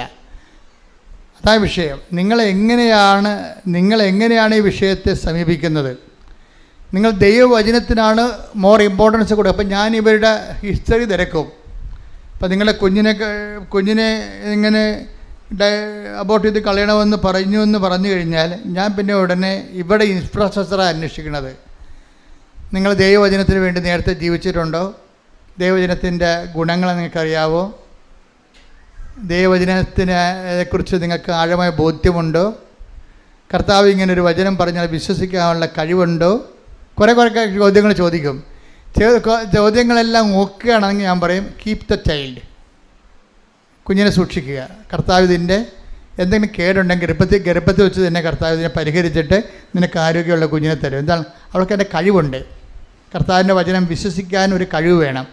ഈ ദിവസങ്ങളിലെ സിമി ജോൺ എന്നും പറഞ്ഞൊരു മോളൊരു സാക്ഷ്യം പറഞ്ഞായിരുന്നു. സിമി ജോണിൻ്റെ കുറേ സാക്ഷ്യങ്ങളുണ്ട്. അതിൽ ഒരു സാക്ഷ്യം എനിക്കിഷ്ടപ്പെട്ടതെന്ന് വെച്ച് കഴിഞ്ഞാൽ, സിമി ജോണിന് 6 പ്രാവശ്യം മറ്റേ OETക്ക് തോറ്റെന്ന് തോറ്റെന്ന് പറയുമ്പോൾ ഒരു വല്ലാത്ത തോൽവിയായി. ഇപ്പം 6 പ്രാവശ്യമൊക്കെ തോക്കുമ്പോൾ ഒരു മനുഷ്യൻ ചിലരുടെ കോൺഫിഡൻസ് പോകും, ചിലരുടെ കോൺഫിഡൻസ് കിട്ടും. എന്ന് വെച്ച് കഴിഞ്ഞാൽ പരിശുദ്ധാത്മാവ് നിറഞ്ഞ് ഈ നിരാശയുടെ വിഷയം കാണുന്നവർക്ക് കോൺഫിഡൻസ് പോയിക്കൊണ്ടിരിക്കും. അല്ല, ഇത്രയും 6 പ്രാവശ്യം തോറ്റതല്ലേ, അത് തന്നെയാണ് എൻ്റെ ജയം എന്ന് പറഞ്ഞുകൊണ്ട് എൻ്റെ കർത്താവ് ഞാനൊരു ബിലോ ആവറേജ് സ്റ്റുഡൻ്റാണ്, എന്നെ ഇവിടെ വരെ എത്തിച്ചില്ലേ, എൻ്റെ റിസൾട്ടിൽ മാറ്റമുണ്ടല്ലോ, പോസിറ്റീവായിട്ട് ചേഞ്ച് ഉണ്ടല്ലോ, അപ്പോൾ 7ാമത്തെ പ്രാവശ്യം ജയിക്കും എന്ന് പരിശുദ്ധാത്മാവ് അവർക്ക് തോന്നിക്കും. അപ്പോൾ അതാണ് നമ്മുടെ ഇൻഫ്രാസ്ട്രക്ചർ എന്താണ്, അതനുസരിച്ചാണ് ദൈവം പ്രവർത്തിക്കണം അതിൻ്റെ അകത്ത്. അപ്പോൾ ഉടനെ അവർക്ക് പ്രത്യാശ ഉണ്ടാകും, അവർ സന്തോഷത്തോടെ വന്ന് 7ാം പ്രാവശ്യം എഴുതും. ഈ സിമി ജോണിനെ സംബന്ധിച്ചിടത്തോളം പ്രത്യാശയുമില്ല, നിരാശയുമില്ല, ജീവിക്കണമെന്നുള്ള ആഗ്രഹം മാത്രമേ ഉള്ളൂ, ആശ മാത്രമേ ഉള്ളൂ. അങ്ങനെ ഉണ്ടാവും ചില ആൾക്ക്, ന്യൂട്രൽ കേസ് ഉണ്ടാവും. പ്രത്യാശയുമില്ല, നിരാശയുമില്ല, പിന്നെന്താ ഉള്ളത്? ജീവിക്കണമെന്നുള്ള ആശ. ഞാൻ ഇത്രയും പൈസ ഇതിനത് ഇൻവെസ്റ്റ് ചെയ്തില്ല, 35 രൂപ വേണമല്ലോ OETക്ക് ഒരു പ്രാവശ്യം. അപ്പോൾ അവസാനം വന്നപ്പോൾ ഈ 7ാമത്തെ പരീക്ഷയുടെ സമയം വന്നപ്പോൾ ഇവർക്ക് ജലദോഷം, പനി, തൊണ്ടകാഴ്ച, ചുമ, അതങ്ങനെ ന്യൂമോണിയയിലായിട്ട് പോയിക്കൊണ്ടിരിക്കുകയാണ്. സംസാരിക്കാൻ പോലും പറ്റണില്ല. അപ്പോൾ അവർക്ക് തോന്നി, സിമിജോനെ നോക്കി, പരീക്ഷ ഒന്ന് എക്സ്റ്റെൻഡ് ചെയ്യാം, കാര്യം ക്ഷീണമാണല്ലോ, രോഗമാണല്ലോ, എക്സ്റ്റെൻഡ് ചെയ്തേക്കാമെന്ന് വിചാരിച്ച്. അപ്പോൾ അവർ ഇതിൻ്റെ ഓഫീസിൽ വിളിച്ചു ചോദിച്ചു, എനിക്ക് പാടില്ല, ഞാൻ കിടപ്പാണ്, എനിക്ക് 7ാമത്തെ പരീക്ഷ എഴുതാൻ പറ്റുമെന്ന് തോന്നണില്ല, അപ്പം എനിക്ക് എക്സ്റ്റെൻഡ് ചെയ്ത് തരണമെന്ന് പറയും. ഉടനെ അവർ പറയും എക്സ്റ്റെൻഡ് ചെയ്യാൻ കുഴപ്പമില്ല, 14,000 രൂപ എക്സ്ട്രാ കെട്ടിവെക്കാൻ പറയും. 15,000 രൂപ കെട്ടിവെക്കണമല്ലോ. അപ്പോൾ എക്സ്റ്റെൻഡ് ചെയ്യണമെന്നുണ്ടെങ്കിൽ 14,000 രൂപ എക്സ്ട്രാ കെട്ടിവെക്കാൻ പറയും. അപ്പോൾ അതോടുകൂടി പറഞ്ഞ് അവൾ ഭയങ്കര പാവപ്പെട്ട പെണ്ണാണ്, അതുകൊണ്ട് അത് പൈസ ഇല്ല, കാര്യം ഇത്രയും എഴുതിയില്ലേ. 35 രൂപ വെച്ച് 6 പ്രാവശ്യം ഓൾറെഡി കൊടുത്തു. ഇപ്പോൾ എക്സ്റ്റെൻഡ് ചെയ്യാൻ വന്നപ്പോൾ വീണ്ടും ആ 35ൻ്റെ കൂടെ വേറെ ഒരു 15 എന്ന് പറയുമ്പോൾ 49,000 രൂപ വരും. അപ്പോൾ ആ പൈസ വീട്ടിലില്ല. അപ്പോൾ അവൾ എന്ത് ചെയ്യും? കർത്താവിനോട് പറയാം. അപ്പം അവളെ മാതാവിനോട് ഈ 6 പ്രാവശ്യം തോറ്റെങ്കിലും ഇപ്പം ഈ കാലത്ത് പുതിയ കാലം അവസാനമായപ്പോൾ ഉടമ്പടിയൊക്കെ എടുത്ത് മാതാവുമായിട്ട് ഒരു ഡയലോഗിങ് കണ്ടീഷനിലൊക്കെ ആയിട്ടുണ്ട് ആൾ. അപ്പോൾ മാതാവിനോട് പറയും, അമ്മേ കാശില്ലല്ലോ, എനിക്ക് എഴുതാനും പറ്റത്തില്ല, എനിക്ക് കാശ്. ഉടമ്പടിക്കുള്ളൊരു ഗുണമെന്ന് പറയുന്നത് സെൽഫ് ഡയലോഗ് ഭയങ്കരമായിട്ട്. ഉടമ്പടിയുടെ ഒരു ഗുണം അതാണ്. ബയലാട്ടർ ഉടമ്പടിയല്ലേ. ഉടമ്പടി എന്ന് പറഞ്ഞാൽ എന്താണ്? ബയലാട്ടർ എഗ്രിമെൻ്റ് അല്ലേ. അപ്പോൾ അമ്മയുടെ മധ്യസ്ഥത്തിലല്ലേ. അപ്പോൾ ഉടമ്പടി വിഷയത്തിന് മേൽ എന്തെങ്കിലും പ്രശ്നമുണ്ടെങ്കിൽ നമുക്ക് നേരിട്ട് അമ്മയോട് സംസാരിക്കാൻ ഒരു ഗ്രൗണ്ടുണ്ട്, ഗ്രിപ്പുണ്ട്. ആ ഉടമ്പടിയുടെ ഏറ്റവും വലിയ ഗുണം അതാണ്. ദൈവസ്നേഹമുള്ള കുഞ്ഞുങ്ങൾക്ക് ഇത് ഭയങ്കര സൂപ്പറാണ്. എന്താ കാര്യം വെച്ച് കഴിഞ്ഞാൽ അവർ ദൈവമായിട്ട് ഉടമ്പടി ചെയ്തിരിക്കുകയാണ്. ഉടമ്പടി പ്രകാരം ഒരു പ്രേക്ഷിത പ്രവർത്തനം ചെയ്യുന്നുണ്ട്. ഉടമ്പടി പ്രകാരം അവർ ഉപവി പ്രവർത്തനങ്ങൾ ചെയ്യുന്നുണ്ട്, പ്രാർത്ഥനാ ജീവിതം നയിക്കുന്നുണ്ട്, വിശുദ്ധ ജീവിതം നയിക്കുന്നുണ്ട്. പക്ഷേ അവർക്ക് കഴിവില്ല, കപ്പാസിറ്റി ഇല്ല, മെരിറ്റില്ല. പക്ഷേ ഇപ്പം എന്നാ പറ്റി? പണ്ടേ മെരിറ്റില്ല, ഇപ്പം രോഗിയുമായി. അപ്പോൾ അവർക്ക് എഴുതാനും പറ്റുന്നില്ല. അമ്മയോട് ചോദിക്കും, അമ്മേ എനിക്ക് എഴുതാൻ പറ്റത്തില്ല, അതിനുള്ള ആവതില്ല, പക്ഷേ പൈസ എക്സ്റ്റെൻഡ് ചെയ്യാനും പറ്റത്തില്ല, കാലണക്ക വീട്ടിലില്ല. അപ്പോൾ ഞാൻ എന്ത് ചെയ്യുമെന്ന് പറയും. ഞാൻ എന്ത് ചെയ്യും കേടാ. അപ്പം അതായത് ഇവൾ ഉടമ്പടിയിൽ ഉള്ളത് കൊണ്ടും അവൾ സത്യമായിട്ട് ഉടമ്പടി പാലിക്കുന്നത് കൊണ്ടും അവൾക്ക് കമ്മ്യൂണിക്കബിളാണ്, ദൈവമായിട്ട് കമ്മ്യൂണിക്കേറ്റ് ചെയ്യാൻ പറ്റുന്നുണ്ട്. ഉടമ്പടിയുടെ ഏറ്റവും വലിയ വിജയം എന്ന് പറയുന്നത് മറ്റ് പ്രാർത്ഥനാ രീതികളിൽ നിന്ന് ഒന്ന് കമ്മ്യൂണിക്കേഷനാണ്, ഡയലോഗാണ്. ദൈവമായിട്ടൊക്കെ സംസാരിക്കാൻ പറ്റും. അപ്പോൾ അമ്മ അവളോട് പറഞ്ഞു, take the bed of God എന്ന് പറഞ്ഞു. ഞാൻ പറയണ പോലെ പറഞ്ഞു, നീ വേദന എടുത്ത് നോക്കാൻ പറഞ്ഞു. നീ എന്ത് ചെയ്യുക? എൻ്റെ 14,000 രൂപ എക്സ്ട്രാ അടക്കാനില്ല, പരീക്ഷ എഴുതാനുള്ള ആരോഗ്യമില്ല, ബോലക്കേടായിട്ട് കിടക്കുകയാണ്, ശ്വാസം മുട്ടിയിരിക്കുകയാണ്, സംസാരിക്കാൻ പറ്റണില്ല, ശബ്ദം പുറത്തു വരുന്നില്ല, എനിക്കെന്ത് ചെയ്യാൻ പറ്റും? സ്പീക്കിംഗ് ഉണ്ടല്ല. അപ്പോൾ ഇവിടെ തൊണ്ടയ്ക്ക് നീര് കെട്ടിയിട്ട് മിണ്ടാൻ പറ്റാത്ത ആൾ എന്ത് സ്പീക്ക് ചെയ്യാനാണ്? അപ്പോൾ അത് നടക്കാത്ത കൊണ്ടാണ് ഇവൾ എക്സ്റ്റെൻഡ് ചെയ്യാൻ പറയണത്. അപ്പോൾ അമ്മയോട് ചോദിക്കുമ്പോൾ ഞാൻ എന്ത് ചെയ്യണമെന്ന് ചോദിക്കും. അമ്മയോട് ചോദിക്കുമ്പോൾ അമ്മ പറയും വചനമെടുത്ത് നോക്കാൻ പറയും. വചനമെടുത്ത് നോക്കിയപ്പോൾ വചനമെടുത്ത് തുറക്കുകയും ഇവൾക്ക് കിട്ടിയത് ഐസയ 58:11 കിട്ടും. ശ്രുതിക്കട്ടെ, ഹല്ലേലൂയ. യെശയ്യ 58:11. 58:11 യെശയ്യ. കർത്താവ് നിന്നെ നിരന്തരം നയിക്കും. പറഞ്ഞ കർത്താവ് നിന്നെ നിരന്തരം നയിക്കും. അതാണ് സംഭവം. ഇവക്ക് പാടില്ല, കാശില്ല, സംസാരിക്കാൻ പറ്റണില്ല, രോഗമാണ്, കിടപ്പിലാണ്. ഇവളെ പിടിച്ച് നയിക്കേണ്ടി വരും ഇനി. അപ്പോൾ എന്താ അമ്മ പറയണത്? കർത്താവ് നിന്നെ പറഞ്ഞ് കർത്താവ് നിന്നെ നിരന്തരം നയിക്കും. മരുഭൂമിയിലും നിനക്ക് സമൃദ്ധി നൽകും. മരുഭൂമി എന്ന് പറഞ്ഞാൽ നോബഡി, തണലില്ല, ഒരു മരം പോലും ഇല്ല. അപ്പോഴങ്ങനെയുള്ള സ്ഥലത്ത് മരുഭൂമി വിജനമായൊരു സ്ഥലമാണ്, ആരും സഹായിക്കുന്നില്ല. അപ്പോൾ മരുഭൂമിയിലും വിജനമായ സ്ഥലത്തും എന്താണ്? നിനക്ക് സമൃദ്ധി നൽകും. അതെ, നിന്റെ അസ്ഥികളെ ബലപ്പെടുത്തും. നനച്ചു വളർത്തിയ പൂന്തോട്ടവും വറ്റാത്ത നീരുറവയും പോലെ ആകും നീ. ഇത് വചനം കേൾക്കുമ്പോഴേ ഈ സിമി ജോണിന് പ്രത്യേകിച്ച് അനോയിൻറ്റഡ് ആവും, പെട്ടെന്ന് അനോയിൻറ്റഡ് ആവും. അതാണ് ഈ വചനത്തിന് ഈ റീഡിങ് അനോയിൻമെൻ്റ് എന്ന സംഭവമുണ്ട്. നിങ്ങൾ ചുമ്മാ പേപ്പർ വായിക്കണ പോലെയും മണക്കുമാസ പുസ്തകം വായിക്കണ പോലെയും വചനം വായിച്ചിട്ടാണ്. റീഡിങ് അനോയിൻമെൻ്റ് എന്ന് പറഞ്ഞൊരു പവർ. കാര്യം ഇത് ഹൈ ടെമ്പർ ഹോളി സ്പിരിറ്റിലാണ് വചനം എഴുതിയിരിക്കുന്നത്. ഇതിൽ വായിക്കുമ്പോൾ തന്നെ ആ നമ്മുടെ ഫോർമാറ്റ്, പരിശുദ്ധാത്മാവിൻ്റെ ഫോർമാറ്റ് കറക്റ്റാണെങ്കിൽ, അതുകൊണ്ടാണ് ഞാൻ നിങ്ങളോടൊരു വിശുദ്ധ ജീവിതം നയിക്കാൻ ആവശ്യപ്പെട്ടിരിക്കുന്നത്. എന്താ കാര്യം? ഇത് വായിക്കുന്ന സമയത്ത് തന്നെ ഇതിൻ്റെ പവർ നമ്മളിലേക്ക് അടിക്കും. ഇപ്പം സിമി ജോൺ പറയണത് ഇത്രയും കേട്ടപ്പോൾ ഞാൻ ഓക്കെ ആയി, പെട്ടെന്ന് കണ്ടിച്ചാൽ ഞാൻ എഴുതുമെന്ന് പറഞ്ഞു. അതാണ് വിഷയം. തീരുമാനം തന്നെ ഉണ്ട്. ആരുമില്ല, ഒരു അച്ഛനും ഇല്ല, കൗൺസിലറും ഇല്ല, ആരുമില്ല, കർത്താവ് അവളും മാത്രമേ ഉള്ളൂ. എന്താ ഇത്രയും കേട്ടവ്? എന്താണ്? മരുഭൂമിയിൽ ഞാൻ നിന്നെ സന്ധിക്കും. പിന്നെ എന്തൊക്കെയാണ് പറയണത്? കുറേ കാര്യം പറയാനുണ്ട്. എന്താണ്? വായിച്ചോളൂ. കർത്താവ് നിന്നെ നിരന്തരം നയിക്കും. കർത്താവ് നിന്നെ നിരന്തരം നയിക്കും. ഇനി നിന്നെ പരീക്ഷ വരെ നിനക്ക് പാടില്ലല്ലോ, നിന്റെ മെറിറ്റ് എല്ലാം പോയി. സംസാരിക്കാൻ സ്പീക്കിങ്ങിനുള്ള ആളിന് സംസാരിക്കാൻ പോയി പറ്റണില്ല. അപ്പോൾ ആ ഒരവസ്ഥയായി. പിന്നെ എന്താണ്? ഇനി നയിക്കണത് ആരായിരിക്കും? കർത്താവ് നിന്നെ പറഞ്ഞേ, കർത്താവ് നിന്നെ നിരന്തരം നയിക്കും. നിരന്തരം കൈയടിക്കട്ടെ, ഹല്ലേലൂയ, ഹല്ലേലൂയ, ഹല്ലേലൂയ, ഹല്ലേലൂയ. യേശുവേ എല്ലാ ഹല്ലേലൂയ, ഹല്ലേലൂയ. അവസ്ഥകളിലും ഞങ്ങളെ ഹല്ലേലൂയ, ഹല്ലേലൂയ. നന്ദി പറയുന്നു. പുതിയ വഴികൾ തുറന്നിടുന്നതിന് നന്ദി പറയുന്നു. പരിശുദ്ധ പരമ ദിവ്യകാരുണ്യത്തിന് എന്നേരവും ആരാധനയും സ്തുതിയും പുകഴ്ചയും ഉണ്ടായിരിക്കട്ടെ. പരിശുദ്ധ പരമ ദിവ്യകാരുണ്യത്തിന് എന്നേരവും ആരാധനയും സ്തുതിയും പുകഴ്ചയും ഉണ്ടായിരിക്കട്ടെ. അപ്പോൾ എപ്പോഴും ഉടമ്പടി എടുത്ത് ഉറങ്ങി ജീവിക്കുന്ന ആൾക്കാർ ശ്രദ്ധിക്കണം കേട്ടോ. നിങ്ങളൊന്ന് ഉണരണം. നിങ്ങളെ കൊണ്ടുവന്ന് ഇടിച്ചു തല്ലി കൊണ്ടുവന്ന് ചെയ്തിരിക്കുന്ന സംഭവമല്ല. ഉടമ്പടി ജീവിത ഫോർമാറ്റിലേക്ക് സത്യസന്ധമായിട്ട് നിങ്ങൾ ഉടമ്പടിയിലേക്ക് ഇറങ്ങി വരുമ്പോൾ ദൈവം ആരാണെന്ന് നിങ്ങൾ അറിയും. ഇവരോട് എന്താ പറഞ്ഞിരിക്കണത്? ഇനി നീ പോകുന്നത് നിൻ്റെ എക്സ്പെൻസിലല്ല, എൻ്റെ എക്സ്പെൻസിലാണ്. നിന്നെ കൈപിടിച്ച് ഞാൻ നിരന്തരം നയിക്കും. നിന്നെ കൈപിടിച്ച് ഞാൻ നിരന്തരം നയിക്കും എന്ന് വെച്ച് കഴിഞ്ഞാൽ നീ ജയിച്ച് തിരിച്ച് ജോലി കിട്ടുന്നവരെ ഞാൻ നിന്നെ നയിച്ചുകൊണ്ട്. നിരന്തരം എന്ന് പറഞ്ഞിരിക്കണതേ ഭയങ്കരമാണ് ശരിക്കും പറഞ്ഞാൽ. അതുകൊണ്ട് ദൈവത്തിൻ്റെ ഒരു കൂറ് വഴി നടത്തൽ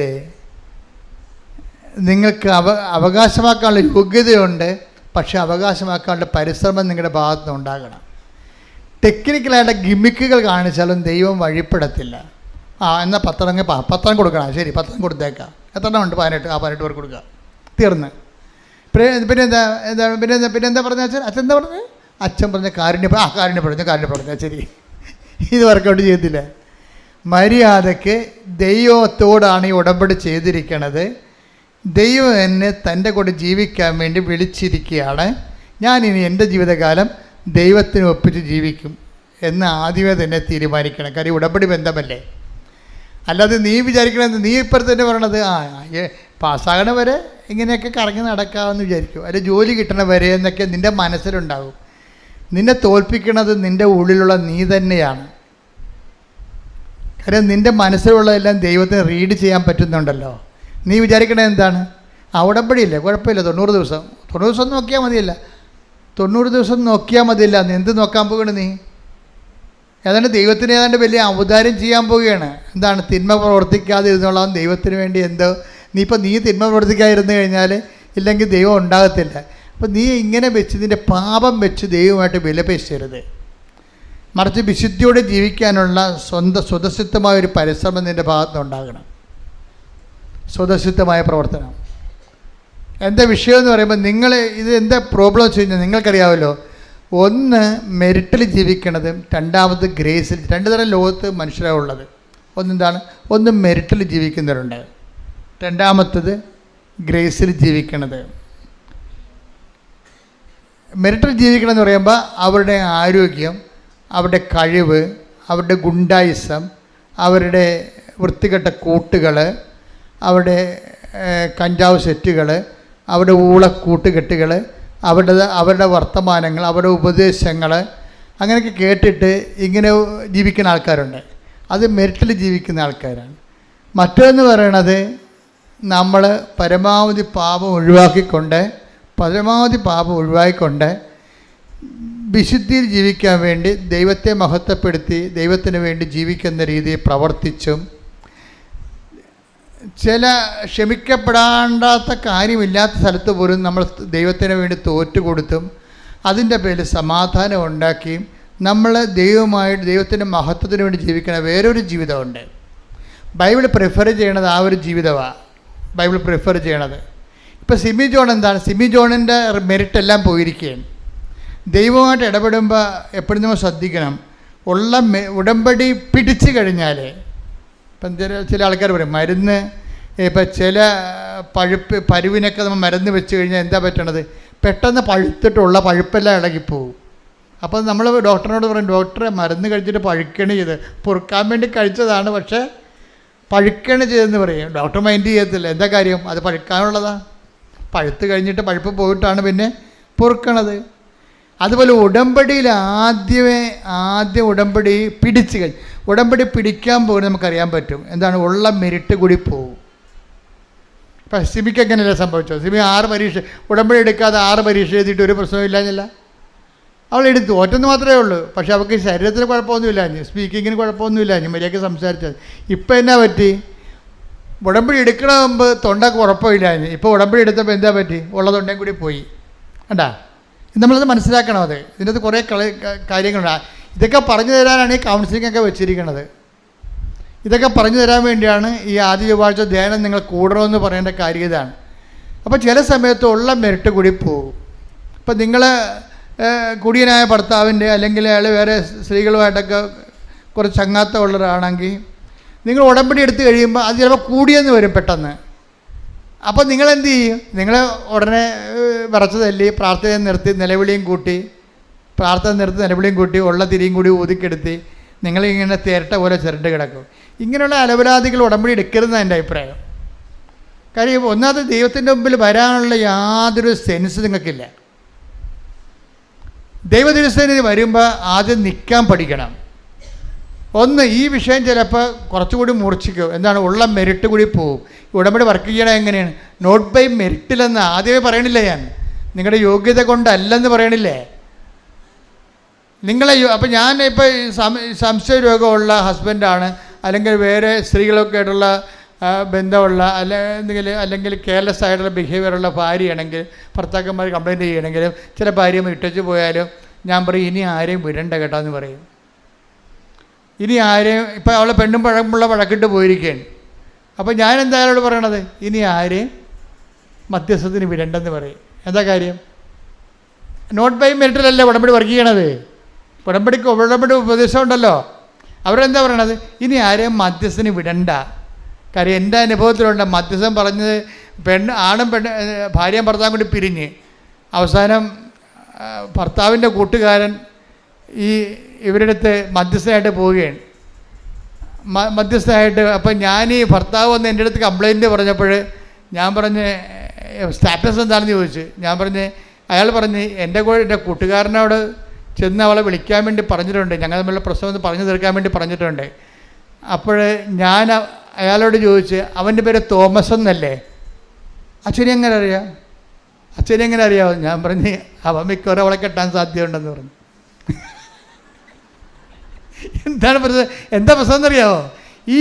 ഈ ആളിൻ്റെ കൈ എൻ്റെ ബൈബിളിൽ വെച്ചിട്ട് പുറത്ത് കൈ വെച്ചപ്പോൾ ഞാൻ ഈ കൂളിംഗ് ഗ്ലാസ് വെച്ച ഒരു തോമസ് സാറിനെ കണ്ട്, എന്നെ പി ഒ തോമസ്, എന്നെ സൈക്കോളജി പഠിപ്പിച്ചാണ് കോളേജിൽ. പി ഒ തോമസിനെ കണ്ട്. അപ്പോൾ ഈ കൂളിംഗ് ഗ്ലാസ് കണ്ടപ്പോൾ തന്നെ എനിക്ക് മനസ്സിലായി, ഈ ദർശനത്തെ കൂളിംഗ് ഗ്ലാസ് വന്നു കഴിഞ്ഞാൽ അവൻ കള്ളനാണെന്ന് എൻ്റെ അർത്ഥം. പി ഒ തോമസ് കള്ളനല്ല. ദർശനത്തെ കൂളിംഗ് ഗ്ലാസ് മര്യാദയ്ക്ക് വെറുതെ ഇരിക്കുന്ന സമയത്ത് കൂളിംഗ് ഗ്ലാസ് വെച്ച് ഉണ്ടാക്കുമ്പോൾ അവൻ എന്തോ ഒരു ജാടയുണ്ടെന്ന് എൻ്റെ അർത്ഥം. അപ്പോൾ ഞാൻ പറഞ്ഞ് അതാണ് ഈ തോമസിനെ, എനിക്ക് ഇയാളെ വിട്ട ആളെ എനിക്കറിയത്തില്ലല്ലോ. എനിക്ക് മനസ്സിലായില്ലേ? ഈ ആൾ ഭാര്യയെടുത്ത് കോംപ്രമൈസ് ചെയ്ത് വിട്ട ആളിൻ്റെ പേര് തോമസ് ആണെന്ന് എനിക്കറിയത്തില്ല. അത് തോമസ് ആണെന്ന് കർത്താവിന് എന്നെ മനസ്സിലാക്കാൻ വേണ്ടി എനിക്ക് മനസ്സിലാകുന്ന തോമസിനെ ദർശനത്തിൽ അവതരിപ്പിക്കുകയാണ്. ദൈവം എന്ത് രസമാണെന്നറിയാം ദൈവത്തിന് കൂടെ ജീവിക്കണത്. എന്നിട്ട് ഈ തോമസ് ഫേക്കാണെന്ന് പറയാൻ വേണ്ടിയാണ് കൂളിംഗ് ഗ്ലാസ് വെച്ചിരിക്കുന്നത്.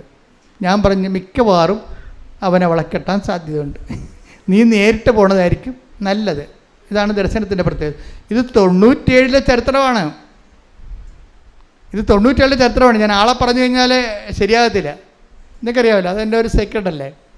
അപ്പോൾ എന്താ പ്രശ്നമെന്ന് വെച്ച് കഴിഞ്ഞാൽ ഇതുപോലെ എല്ലാ വിഷയങ്ങൾക്കും ദൈവികമായ ഇടപെടലുകളുണ്ട്. പക്ഷെ അതേസമയം തന്നെ ഞാൻ ഇവരോട് പറയും, ഇത് ഉടമ്പടി ഫോർമാറ്റ് വരുമ്പോൾ ഇത് നോട്ട് ബൈ മെറിറ്റിലാണ് വർക്ക് ചെയ്യണത്. അഥവാ നമ്മളുടെ മധ്യസ്ഥനെ വെക്കണമെന്നുണ്ടെങ്കിൽ അത് കർത്താവിൻ്റെ വിശുദ്ധിയുള്ള ആളും പരിശുദ്ധാത്മാവ് തന്നെ പ്രവർത്തിക്കുമെന്ന് നമുക്ക് ഉറപ്പുള്ള ആളായിരിക്കണം. കാര്യം എന്താണ്? ഈ മധ്യസ്ഥന് 3 ആത്മാവ് പ്രവർത്തിക്കാമല്ലോ, ദൈവാത്മാവ്, ദുഷ്ടാത്മാവ്, ലോകാത്മാവ്. ആളെ തിരഞ്ഞെടുക്കുക നിങ്ങളുടെ അങ്കിളാണെന്നൊരു കാര്യമില്ലേ, ഭയങ്കര കോഴിയായിരിക്കും പറ്റുന്ന പാർട്ടി. ഇയാളാണ് ചെല്ലണമെന്നുണ്ടെങ്കിൽ പണി കിട്ടും നമുക്ക്. അപ്പോൾ ബന്ധം സ്വന്തം അല്ല പ്രശ്നം, വിശുദ്ധിയോടെ ജീവിക്കുന്ന ഒരാളായിരിക്കണം മധ്യസ്ഥനായിട്ട് വരേണ്ടത് എപ്പോഴും. അല്ലെങ്കിൽ എന്താ പറ്റണമെന്ന് വെച്ച് കഴിഞ്ഞാൽ മനുഷ്യരൂപി പ്രവർത്തിക്കും, ലോകാരൂപി പ്രവർത്തിക്കും, ദൈവാരൂപി പ്രവർത്തിക്കത്തില്ല, മാറി നിൽക്കും. ഇത് ഭയങ്കര സീരിയസ് ആയിട്ട് എടുക്കേണ്ട വിഷയമാണ്. അപ്പം അതുകൊണ്ട് തന്നെ അതുപോലെ തന്നെയാണ് ഈ മധ്യസ്ഥമായ ഈ വിഷയം വരുമ്പോഴേ ഒന്ന് ശ്രദ്ധിക്കട്ടെ മക്കളെ. യേശു സ്വസ്ഥം. ഹല്ലേലൂയ.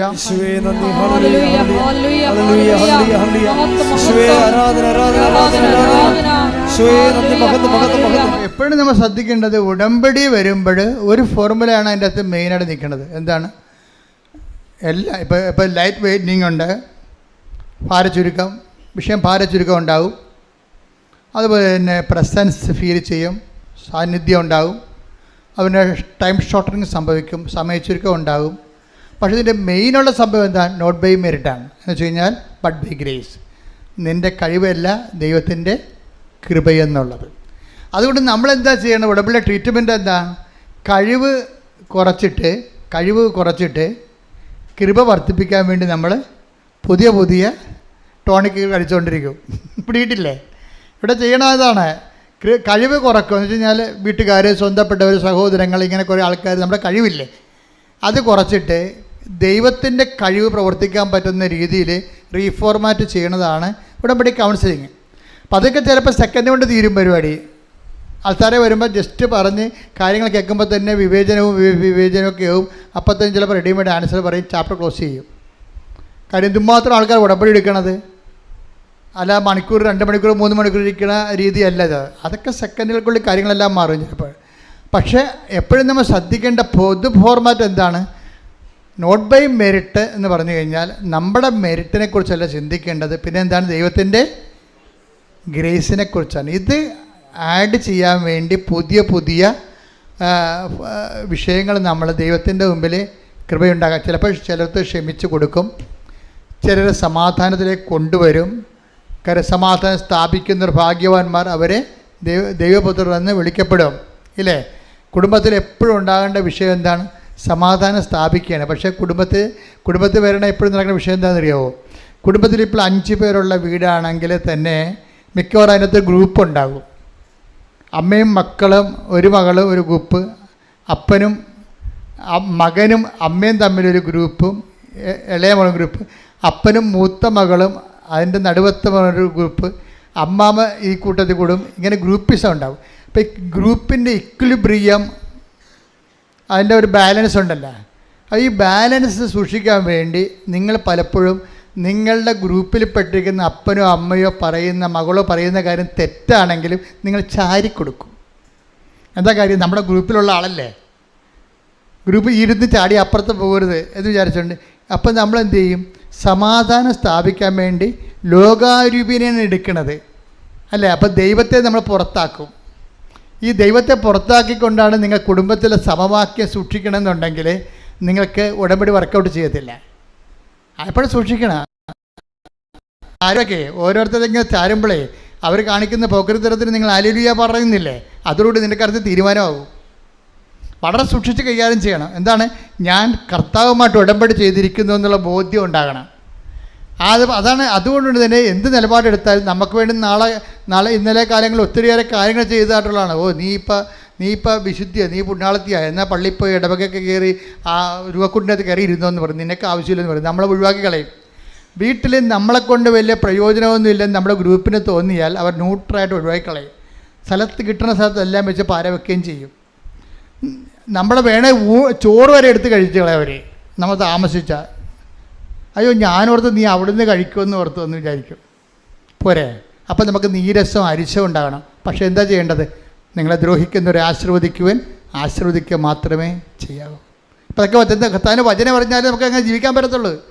അല്ലെങ്കിൽ അപ്പോൾ നിൻ്റെ ചോറെടുത്ത് അവർ കഴിച്ച് ന്യൂട്രൽ കഴിച്ചാൽ നിന്നെ പട്ടിണിക്കിടാൻ തന്നെ കരുതി കുട്ടിച്ചത് പരിപാടിയാണത്. നിനക്ക് തിരിച്ചു വെച്ചിരിക്കുന്ന പാരയാണ്. അപ്പോൾ നീ എന്താ വിചാരിക്കണം? അപ്പോൾ നീ പറയും സാരമില്ല, ഏത് പട്ടിക്കൊരു ദിവസം ഉണ്ടല്ലോ, നിനക്കിട്ട് ഞാൻ പണി വെച്ചിട്ടുണ്ടെന്നാണ് പറയണത്. എന്നാ ഇത് പറഞ്ഞാൽ ഉടമ്പടി നിലനിൽക്കത്തില്ല. കാര്യം സ്പിരിറ്റ് വേറെയാണ്. ഉപയോഗിക്കുന്ന സ്പിരിറ്റ് എന്താണ്? ലോകാരൂപിയാണ്. ഈ ലോകാരൂപിയിൽ ഒത്തിരിയേറെ കാര്യങ്ങൾ ഉപയോഗിക്കാൻ പറ്റിയ സാഹചര്യങ്ങൾ ഉടമ്പടിക്കാലത്ത് പുതിയ കാര്യങ്ങളുണ്ടാകും. ഇതിനോടാണ് ഈ മൗനം പാലിക്കണമെന്ന് പറഞ്ഞത്. മനസ്സിലായില്ലേ? ഇതിനോട് മൗനം പാലിക്കണം. എന്താണ്? അമ്മ ഹൃദയത്തിൽ സംസാരിച്ചു പോയാൽ നമുക്ക് ഈ വിഷയത്തിൽ സംസാരിച്ചാൽ മാനുഷികമായി പോകും. മാനുഷികമായാൽ അത് മിക്കവാറും ദൈവത്തിൻ്റെ അരുവിക്ക് എതിരാകും. അതുകൊണ്ട് നമ്മളെന്ത് ചെയ്യും? മിണ്ടത്തില്ലെന്ന് പറഞ്ഞ് ഹൃദയത്തിൽ സംഗ്രഹിച്ച് പോരാക്കരുത്. ഹൃദയത്തിൽ രണ്ടുപേര് തരത്തിൽ സംഗ്രഹിക്കാം. ദൈവഹിതം നിറവേറട്ടെ, ദൈവത്തിൻ്റെ മഹത്വം ഉണ്ടാകട്ടെ എന്നാണ് മാതാവ് സംഗ്രഹിച്ചത്. നിങ്ങൾ വിചാരിക്കണത് എന്താണ്? ഏത് പട്ടിക്ക് ഒരു ദിവസം എൻ്റെ പുളിച്ചയും പൂക്കും എന്നും പറഞ്ഞ് ഹൃദയത്തിൽ സംഗ്രഹിക്കാം. പിടിയിട്ടില്ലേ? എന്നാൽ എനിക്കൊരവസരം കിട്ടും വട്ടം ചവിട്ടാൻ, അതും കടന്ന് മോങ്ങരുതെന്ന് പറയും നമുക്കൊരു സമാധാനം, കിടന്ന് ഉറങ്ങുകയും ചെയ്യും. അപ്പോൾ ഇതെല്ലാം നമ്മൾ ഉടമ്പടി നോക്കേണ്ട കാര്യങ്ങളാണ്. എന്ന് വെച്ചാൽ ദൈവം ആഗ്രഹിക്കുന്നത് നിന്നെ ദൈവ പൈതലായിട്ട് കൺവേർട്ട് ചെയ്യാനാണ്. നീ ആഗ്രഹിക്കേണ്ടത് ലോകത്തിലെ ഏറ്റവും മോശം, നിങ്ങൾ പറയും അത് ഇവിടെയൊക്കെ ജീവിക്കണമെങ്കിൽ പല്ലും നഖവും വേണം അച്ഛാന്ന് പറയും. അച്ഛനൊക്കെ പറയും അത് തറയിലേ പറയാൻ പറ്റത്തുള്ളൂ. പക്ഷേ ഞങ്ങളുടെ വീട്ടിൽ ജീവിക്കണമെങ്കിൽ പല്ലും നഖവും വേണമെന്ന് പറയും. പല്ലും നഖവും വെച്ചാലും കണ്ടവൻ കുറച്ച് കഴിയുമ്പോൾ ഊരിക്കൊണ്ട് പോകുന്നത്. പിന്നെ നീ മോങ്ങി തന്നെ കർത്താവിൻ്റെ അടുത്ത് തന്നെ വരേണ്ടി വരും. അഭ്യാസം കാണിക്കരുത്. മറിച്ച് കർത്താവിനെ കൊണ്ട്, ഇപ്പോൾ ഈ സിമി ജോണിൻ്റെ ചരിത്രം കണ്ടില്ലേ? സിമി ജോൺ എന്താ പറയണത്? സിമി ജോൺ പറയണ ഇതാണ്, എന്നോട് എന്താണ് പറഞ്ഞത്? കർത്താവ് നിന്നെ നിരന്തരം നയിക്കും. പിന്നെന്താ പറയണത്? മരുഭൂമിയിൽ നിനക്ക് സമൃദ്ധി നടക്കും. എന്നിട്ട് സിമി ജോൺ പറയുന്നു, ഞാൻ ഇവിടെ നിൽക്കരുത് ഇവളിത് പറയുമ്പോഴേ, അവളത് പറഞ്ഞപ്പോഴേ എനിക്ക് കറണ്ട് അടിച്ചു. ഞാൻ സിസ്റ്ററിനോട് പറഞ്ഞു, സിസ്റ്ററെ ആ സാക്ഷ്യം നോട്ട് ചെയ്തേക്കാൻ പറഞ്ഞു. എന്താ കാര്യം വെച്ച് കഴിഞ്ഞാൽ, ഇതിവള് പറയുമ്പോൾ തന്നെ അവൾ പറയുന്ന വാക്കുണ്ട്, കർത്താവ് എന്നോട് പറഞ്ഞു, ഞാനത് വിശ്വസിച്ചു, പരീക്ഷ എഴുതാൻ തീരുമാനിച്ചു, ഈ തൊണ്ടയും വെച്ചാണെന്ന്. അതാണ് വിഷയം. അതായത് കർത്താവ് എന്ന് പറഞ്ഞു. എന്താ പറഞ്ഞത്? ഞാൻ നിന്നെ കൈപിടിച്ച് നിരന്തരം നയിക്കും, മരുഭൂമിയിൽ നിനക്ക് സമൃദ്ധി നൽകും എന്ന് പറഞ്ഞപ്പോൾ ഞാനത് വിശ്വസിച്ചു. അത് വചനത്തിൻ്റെ പ്രശ്നം. അത് നിറവേറണമെങ്കിൽ അത് വിശ്വസിക്കണം. ചിലർക്ക് ഭാഗികമായി വിശ്വസിക്കും, ചില കുറച്ച് വിശ്വസിക്കും, ചിലപ്പോൾ ഒക്കുമായിരിക്കും, ചിലവർക്കൊക്കത്തില്ലെന്ന്. അങ്ങനെയല്ല. കർത്താവ് പറഞ്ഞാൽ പിന്നെ കർത്താവ് അങ്ങയോട് അളിച്ചത കാര്യങ്ങൾ നിറവേറ്റുമെന്ന് ഞാൻ വിശ്വസിച്ചു. അതുകൊണ്ട് ഞാൻ എന്ത് ചെയ്ത്, ഈ കുരത്തൊണ്ടയും കൊണ്ടുപോയി പരീക്ഷ എഴുതാൻ തീരുമാനിച്ചു. ഞാൻ പരീക്ഷ എഴുതാൻ വേണ്ടി ചെന്നപ്പോഴേ കർത്താവ് പറഞ്ഞാണ്, ഞാൻ നിന്നെ നിരന്തരം കൈപിടിച്ച് നിന്നെ നിരന്തരം നയിക്കും. ഞാൻ പരീക്ഷ ഹോളിൽ ചെന്നപ്പോൾ തന്നെ എനിക്ക് സംസാരിക്കാൻ പറ്റിയെന്ന്. തൊണ്ട പറഞ്ഞു. പിന്നെ ഇവിടെ റിട്ടേൺ പരീക്ഷ ഭയങ്കര രസമാണ്. അത് എഴുതുമ്പോൾ ബബിൾസ് ഇങ്ങനെ കറുപ്പിക്കണ്ടേ? കറുപ്പിക്കുമ്പോഴുടനെ ഉരുള കറുപ്പിക്കാൻ വേണ്ടി കറുപ്പിക്കാൻ വേണ്ടി ഉടനെ എടുത്ത് ഉരക്കാൻ വേണ്ടി പേസ്റ്റ് എടുക്കുമ്പോൾ ഈശോ പറയും, no no no no not എന്ന് പറയും. അതല്ല തെറ്റാണ്, തെറ്റായ ഉത്തരവാണ്, ഇപ്പുറത്തെന്ന് പറഞ്ഞു.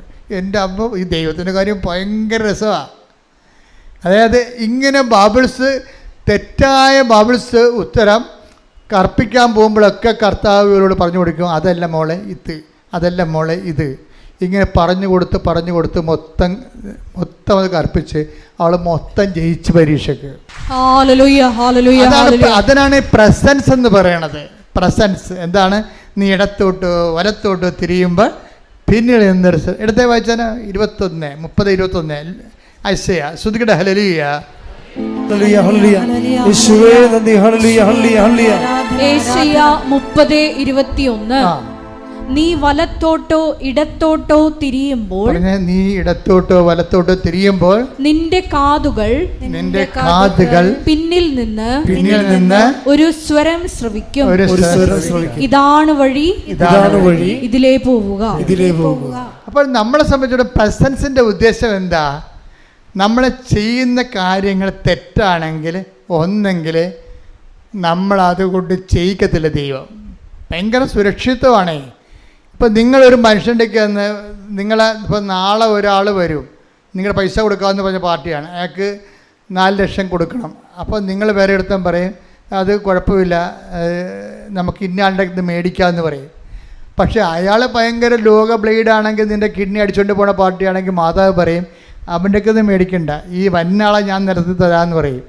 അച്ഛാ, നീ വലത്തോട്ടോ ഇടത്തോട്ടോ തിരിയുമ്പോൾ എപ്പോഴും നീ ഓർത്തേക്കണം, അതിനാണ് ഈ ഉടമ്പടിക്ക് ആശീർവാദം നിനക്ക് തന്നു വിട്ടിരിക്കണത്. നിനക്കെന്തെങ്കിലും പ്രയാസം ഉണ്ടെങ്കിൽ അതിന്മേൽ തൊട്ട് വിശ്വാസപ്രമാണം ചെല്ലണം. എന്താണ്? കർത്താവിൻ്റെ പ്രസൻസ് നിനക്ക് ഫീൽ ചെയ്യാൻ വേണ്ടിയാണ്. പ്രസൻസ് നമുക്ക് ഉടമ്പടി വാഗ്ദാനമുള്ളതാണ്. എന്താണ്? I will come with you wherever you go. അത് മറന്നു പോകരുത്.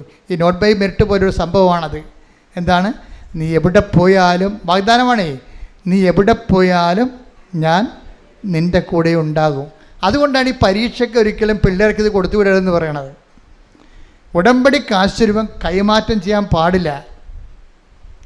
ചില ഒരു ബോധമില്ലാത്ത ആൾക്കാർ വന്ന് ഉടമ്പടി എടുത്തിട്ടുണ്ട്. അതിനാൻ കാരണം വെച്ച് കഴിഞ്ഞാൽ ഒരു ബോധമില്ല.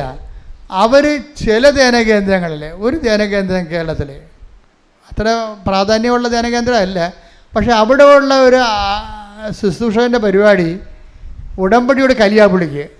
അതുകൊണ്ട് ഇവർ ട്രാപ്പ് ചെയ്ത് ഇവനെ ഉടമ്പടി അവർ ധ്യാനം കുടിച്ചിട്ട് ഇവരുടെ കയ്യിലുള്ള ഈ ഉടമ്പടി കാശുകൾ അടിച്ചു മാറ്റും. എന്നിട്ട് ഈ ബോധമില്ലാത്തത് കൊണ്ട് അവർക്ക് കൊടുത്തിട്ട് വീട്ടിൽ പോകും. നിങ്ങൾക്കറിയാമല്ലോ, നിങ്ങളുടെ ഉടമ്പടി കാശുരം കൈമാറും. അത്രയും നിങ്ങൾക്ക് ഉടമ്പടിയുമായിട്ട് ബന്ധമുള്ളെന്ന് ഉടമ്പടി എടുക്കാൻ വരുമ്പോൾ തന്നെ ദൈവത്തിനറിയാം. അതുകൊണ്ട് തന്നെ ആ വ്യക്തികൾ കൂടെ ദൈവം ഉണ്ടാകത്തില്ല ഒരിക്കലും. എന്താ കാര്യം? നിങ്ങൾക്ക് ആ പ്രസൻസിനെ കുറിച്ച് അറിയത്തില്ല. അതുകൊണ്ടാണ് വല്ല കണ്ടാമൃഗങ്ങൾ ചോദിക്കുമ്പോൾ അപ്പം തന്നെ അഴിച്ചു കൊടുക്കണതിൻ്റെ കാര്യമാണ്. അപ്പോൾ എപ്പോഴും നമ്മൾ ശ്രദ്ധിച്ചേക്കണം. ഇത് നമ്മുടെ കിടക്കയിലും ചിലർക്ക് പറയണേ, ചില പറയണേ ഞാൻ മരിക്കുമ്പോൾ എൻ്റെ പെട്ടിയിൽ ഇപ്പോൾ കാശുരൂപം ഉണ്ടാകുമെന്ന് പറയും. അതാണ് ഉടമ്പടി എന്ന് പറയുന്നത്. അവർക്കറിയാം എന്താണ് ഉടമ്പടി കാശുരൂപം എന്ന് അവർക്കറിയാം. ഞാൻ മരിക്കുമ്പോൾ എൻ്റെ കൂടെ അമ്മയുടെ ഈ സാന്നിധ്യം, ഞാൻ അമ്മയുടെ ഉടമ്പടി ചെയ്ത് ജീവിച്ചിട്ടാണ് മരിക്കണത്. അതൊക്കെ കേൾക്കാൻ തന്നെ എന്തൊരു അഭിഷേകമാണ് ശരിക്കും. അത്രയും നമ്മുടെ ജീവിതത്തിൽ വിലപ്പിടിപ്പുള്ളതാണിത്. അതുകൊണ്ടാണ് ഞാൻ ആദ്യമേ തന്നെ നിങ്ങളുടെ കയ്യിൽ നിന്ന് പോയെന്ന് പറഞ്ഞാൽ ഞാൻ പറയും രണ്ടാമത് ഉടമ്പടി എടുക്കാൻ പറയും. പക്ഷേ ഡാമേജ് ആയെന്ന് പറഞ്ഞാൽ പറയും അതിങ്ങോട്ട് തന്നാൽ മതി, പുതിയത് അതുപോലെ തന്നെ വെഞ്ചരിച്ച് തരും. എന്താ കാര്യം? അതിന് 5 പൈസ വാങ്ങിക്കത്തുമില്ല, അത് ഫ്രീ ആണ്. കാര്യം എന്താണ്? അതിന് നമുക്ക് പണം ഇത്രയെന്ന് പറയാൻ പറ്റത്തില്ല, അത്രയും മൂല്യമുള്ളതാണത്. അതുകൊണ്ടാണ് അത് മാത്രം നമ്മൾ പൈസയുമായി യാതൊരു ബന്ധമില്ല ആ സാധനത്തിന്. അത് വളരെ സൂക്ഷിച്ച് വേണം ഉടമ്പടി കാശുര്യങ്ങളും എൻ്റെ മക്കൾ കൈകാര്യം ചെയ്യാൻ. ശ്രദ്ധിക്കട്ടെ. ഹല്ലേലൂയ, ഹല്ലേലൂയ, ഹല്ലേലൂയ, ഹല്ലേലൂയ, യേശുവേ ആരാധന, യേശുവേ ആരാധന, ഹല്ലേലൂയ, ഹല്ലേലൂയ, മഹത്വം, മഹത്വം, ആരാധന, ആരാധന, ഹല്ലേലൂയ. ഒരുമിച്ച് പാടാം. ശ്രദ്ധിക്കട്ടെ. ഹല്ലേലൂയ, ഹല്ലേലൂയ, ഹല്ലേലൂയ, ഹല്ലേലൂയ. ഉടമ്പടി പ്രാർത്ഥനയിൽ അമ്മ ഉടനടി പരിഹാരമേകും. ഉടമ്പടി പ്രാർത്ഥനയിൽ അമ്മ ഉടനടി പരിഹാരമേകും. അവൻ പറയുന്നത് ചെയ്തിടും. ജീവിതം ധന്യമായി തീർന്നിടും. അവൻ പറയുന്നത് ചെയ്തിടും. ജീവിതം ധന്യമായി തീർന്നിടും. പരിശുദ്ധ പരമദിവ്യകാരുണ്യത്തിന് ആരാധനയും സ്തുതിയും പുകഴ്ചയും ഉണ്ടായിരിക്കട്ടെ. ഈ ഉടമ്പടി കാശുരൂപം പോലെ തന്നെ ശക്തമായൊരു പ്രതീകമാണ് മെനോറ വിളക്ക്. മെനോറ വിളക്ക് എന്ന് പറയുന്നത് എന്താണ്? ബൈബിളിലെ 7 തണ്ടുള്ള ഒരു സ്വർണ്ണത്തണ്ടയിൽ 7 കവരകളുള്ള ഒരു കോപ്പയിൽ തെളിഞ്ഞു നിൽക്കുന്ന ദീപത്തിനാണ് മെനോറ വിളക്കെന്ന് പറയുന്നത്. ഇത് വാഗ്ദാന പേടകത്തിൻ്റെ അരികിൽ വെക്കുന്നതാണ്, കർത്താവിൻ്റെ സാന്നിധ്യത്തിൻ്റെ പ്രതീകമായിട്ട്. ഇതിനെക്കുറിച്ച് വെടിപ്പായിരുന്ന ഒരു ഉടമ്പടി വെളിപ്പാട് ലഭിക്കുന്നത് സക്രിയായിക്കാണ്. സക്രിയ 4-ാം അധ്യായം 1 മുതലുള്ള വചനങ്ങൾ വായിച്ച്. സക്കറിയ 4. എന്നോട് സംസാരിച്ച ദൂതൻ വീണ്ടും വന്ന് എന്നെ ഉറക്കത്തിൽ നിന്നെന്ന പോലെ ഉണർത്തി ചോദിച്ചു, നീ എന്തു കാണുന്നു? അപ്പോൾ ഇയാളൊരു ദർശനം കണ്ടുകൊണ്ടിരിക്കുകയാണ്. അപ്പോൾ ദൂതൻ ഇവനോട് ചോദിക്കും, വാട്ട് യു ആർ സീയിങ്? എന്താണ് നീ ഇപ്പം കണ്ടുകൊണ്ടിരിക്കുന്നത്? അപ്പോൾ സക്കറിയ പ്രവാചകനാണ്. ഞാൻ പറഞ്ഞു സക്രിയ പറഞ്ഞു, പൊന്നുകൊണ്ടുള്ള ഒരു വിളക്ക് തണ്ടിന്റെ മുകളിൽ ഒരു കോപ്പയും അതിൽ 7 ദീപങ്ങളും ഓരോന്നിനും മുകളിൽ 7 ദലങ്ങൾ കോപ്പയുടെ വലത്തും ഇടത്തും ഓരോ ഒലിവ് വൃക്ഷങ്ങള്. എന്നോട് സംസാരിച്ച ദൂതനോട് ഞാൻ ചോദിച്ചു, പ്രഭു, എന്താണിത്? ദൂതൻ പറഞ്ഞു ഇത് എന്താണെന്ന് നിനക്കറിഞ്ഞുകൂടെ? ഇല്ല പ്രഭു. ഞാൻ പറഞ്ഞു അവൻ എന്നോട് പറഞ്ഞു കർത്താവ് സെറുബാബേലിനോട് അരുളി ചെയ്യുന്നു സൈന്യബലത്താലല്ല കരബലത്താലുമല്ല എന്റെ ആത്മാവിനാലാണ് സൈന്യങ്ങളുടെ കർത്താവ് അരുളി ചെയ്യുന്നു. ഇതിന്റെ വിഷയം എന്ന് പറയണത് ഈ മിനോറ വെളിച്ചത്തിൻ്റെ 7 ദീപങ്ങൾ, അത് യഹോവയുടെ 7 കണ്ണുകളാണ്. എന്ന് വെച്ച് കഴിഞ്ഞാൽ കണ്ണുണ്ടെന്നല്ല അർത്ഥം, എല്ലാം കാണുന്നയാളാണ്. ഇപ്പം നീ ഇവിടെ വരുമ്പോൾ നിൻ്റെ ജീവിതത്തിൻ്റെ എല്ലാ കാലാവസ്ഥകളെയും ദൈവം കാണുന്നു എന്നുള്ളതാണ് വിളക്ക് കത്തിക്കണത്. പക്ഷേ എപ്പോഴും ഓർത്തേക്കണം, എനിക്ക് എല്ലാത്തിനും ആഴമായ അർത്ഥങ്ങളാണ് ഉള്ളത്. വിളക്ക് തെളിക്കുമ്പോൾ തന്നെ ഓർക്കുക, അത് ദൈവത്തിൻ്റെ കണ്ണ് പോലെയാണ്. നിൻ്റെ ജീവിതത്തിൻ്റെ അകവും പുറവും നിൻ്റെ മരണം വരെ നിത്യത വരെ ദൈവം കാണുന്നതിൻ്റെ മുമ്പിലാണ് നീ ഉടമ്പടി ചെയ്യാൻ പോകുന്നത്. ക്ലിയർ അല്ലേ? എന്നിട്ട് പറയുന്നത് കർത്താവ് സെറുബാബേലിനോട് അരുളി ചെയ്തു. എന്താണ്? സൈന്യബലത്താലല്ല, കരബലത്താലല്ല, പിന്നെന്താലുമല്ല എൻ്റെ ആത്മാവിനാലാണെന്ന്. Not by merit but by grace. അതാണ് കഴിവ് കൊണ്ടല്ല, സൈന്യങ്ങളുടെ ബലം കൊണ്ടല്ല, പിന്നെ എന്താണ്? എൻ്റെ ആത്മാവിന്. അതായത് നീ ഇവിടെ കയറി വരുമ്പോൾ തന്നെ നിന്നോട് പറയുന്നത് എന്താണ്? രണ്ട് ഒലിവ് മരങ്ങളെന്നാണ് പറയണത്. അത് പഴയ നിയമത്തിൽ ഒലിവ് മരമാണ്, പക്ഷേ നമ്മുടെ മരിയൻ ഉടമ്പടിയല്ലേ. പഴയ നിയമത്തിലെ ഒലിവ് മരങ്ങളെന്ന് പറഞ്ഞാൽ ഒന്ന് ജോഷുവായും ഒന്ന് സെറുബാബേലുമാണ്.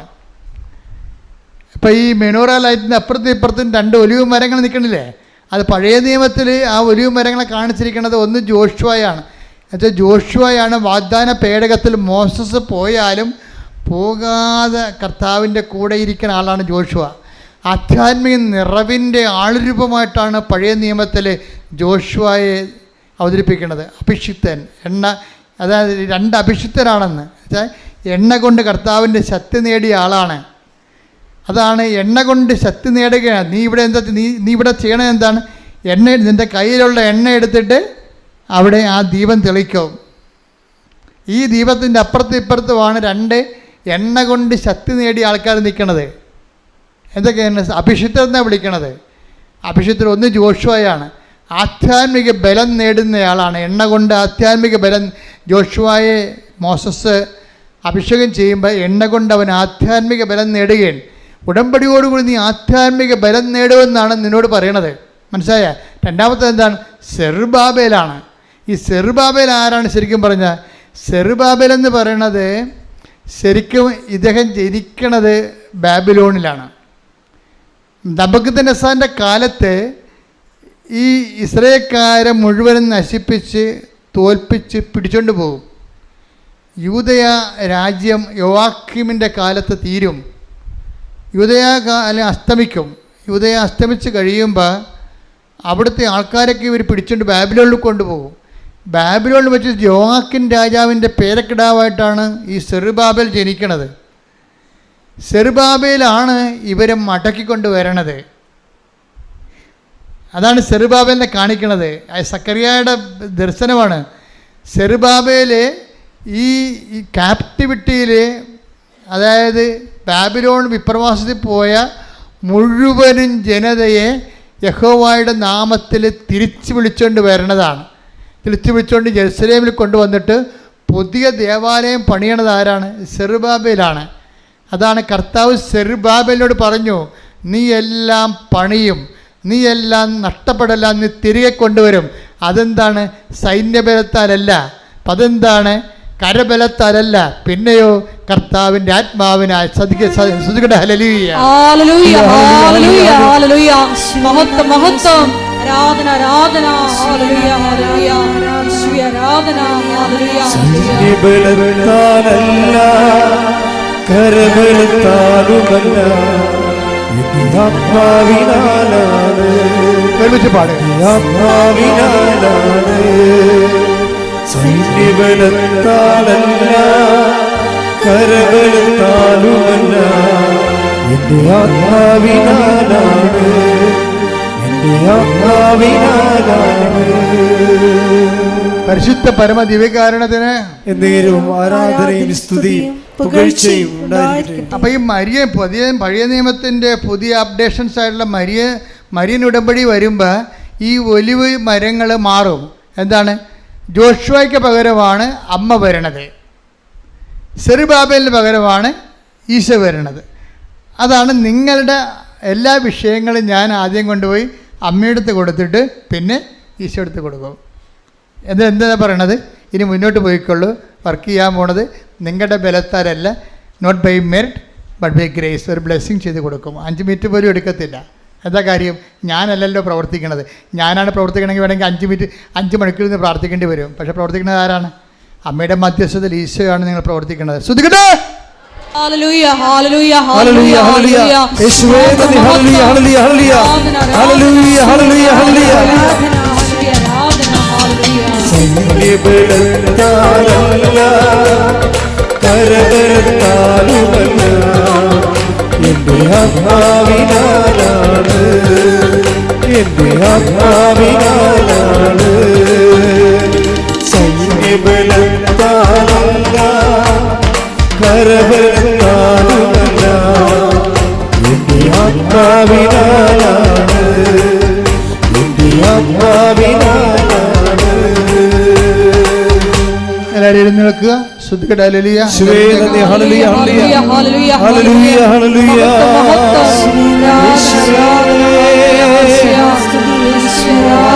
ഹല്ലേലൂയ ഹല്ലേലൂയ ഹല്ലേലൂയ ഹല്ലേലൂയ.